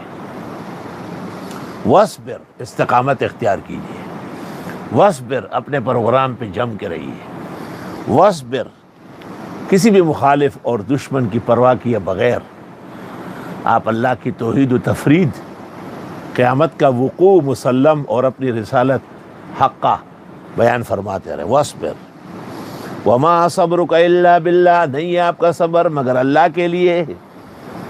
وَلَا تَحْزَنْ عَلَيْهِمْ، اور غمگین نہ ہو ان کے حق میں کہ اتنے سمجھانے کے بعد بھی نہیں سمجھتے ہیں۔ وَلَا تَكُ فِي ضَيْقٍ مِّمَّا يَمْكُرُونَ، اور نہ تنگی میں پڑے ان کی سازشوں سے۔ إِنَّ اللَّهَ مَعَ الَّذِينَ اتَّقَوْا، بے شک اللہ تعالیٰ پرہیزگاروں کے ساتھ ہے۔ وَالَّذِينَ هُمْ مُحْسِنُونَ، اور وہ جو احسان کرنے والے ہیں۔ محسنون بمعنی موحدون بھی ہے، محسنون بمعنی مخلصون بھی ہے، مخلصون بمعنی حنفیون بھی ہے، یکسوئی کے ساتھ عبادت کرنا۔ اللہ تعالیٰ نے یہ شرف بھی عاجز فقیر کو اور ان کے دوستوں کو ادارے کو عطا کیا ہے کہ ہمارا مسجد جو ہے جامع مسجد احسن ہے، ادارہ جامعہ عربیہ احسن العلوم ہے، اس کا پہلا بیٹا احسن المدارس ہے، پھر احسن الدراسات ہے، پھر احسن المقاصد ہے، پھر احسن المحامد ہے نوری آباد۔ فقیہ وقت محمود الملت والدین حضرت مولانا مفتی محمود کی یاد اور ثواب میں جو تیار ہو گئی، اور الاحسن اسلامی فاؤنڈیشن ہے، احسن آخر کار کے احسن بھی آ گیا، حسنہ بھی آ گئی۔ وبہذا القدر نکتفی اليوم وللہ الحمد ولو آخر۔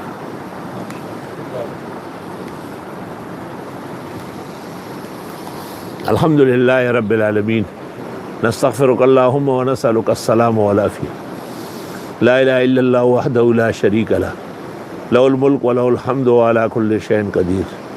اللہم احفظنا واحفظ العالم والدنیا والآفاق من الاوبیۃ اور والشدائد والمصائب یا رب العالمین۔ اللہم انا نعوذ بک من البلاء والوباء والآفات والآحات والمصائب والشدائد یا رب العالمین۔ خدایا پورے عالم سے وبا ختم فرما، یا اللہ اسلامی ملکوں سے، پاکستان سے ختم فرما، یا اللہ ہمارا درس قبول فرما، اور جو پورے عالم کے مسلمان جو سن رہے ہیں انہیں مستفید و مستنیر فرما۔ بعض اہل علم جو بلا وجہ یا حسد اور کینے کے طور پر حق مسائل کا انکار کرتے ہیں اور گناہگار و مجرم بنتے ہیں، خداوند تعالیٰ ان کو بھی ہدایت کاملہ تامہ عطا فرما، ان کو بھی اذعان و تسلیم قبول فرما۔ صلی اللہ تعالیٰ۔ لما سعادتنا نشارك مع أهل وأخوة وأصحاب، الله يرضى ويبارك والكل يصيروا أحباب. لما سعادتنا نشارك مع أهل وأخوة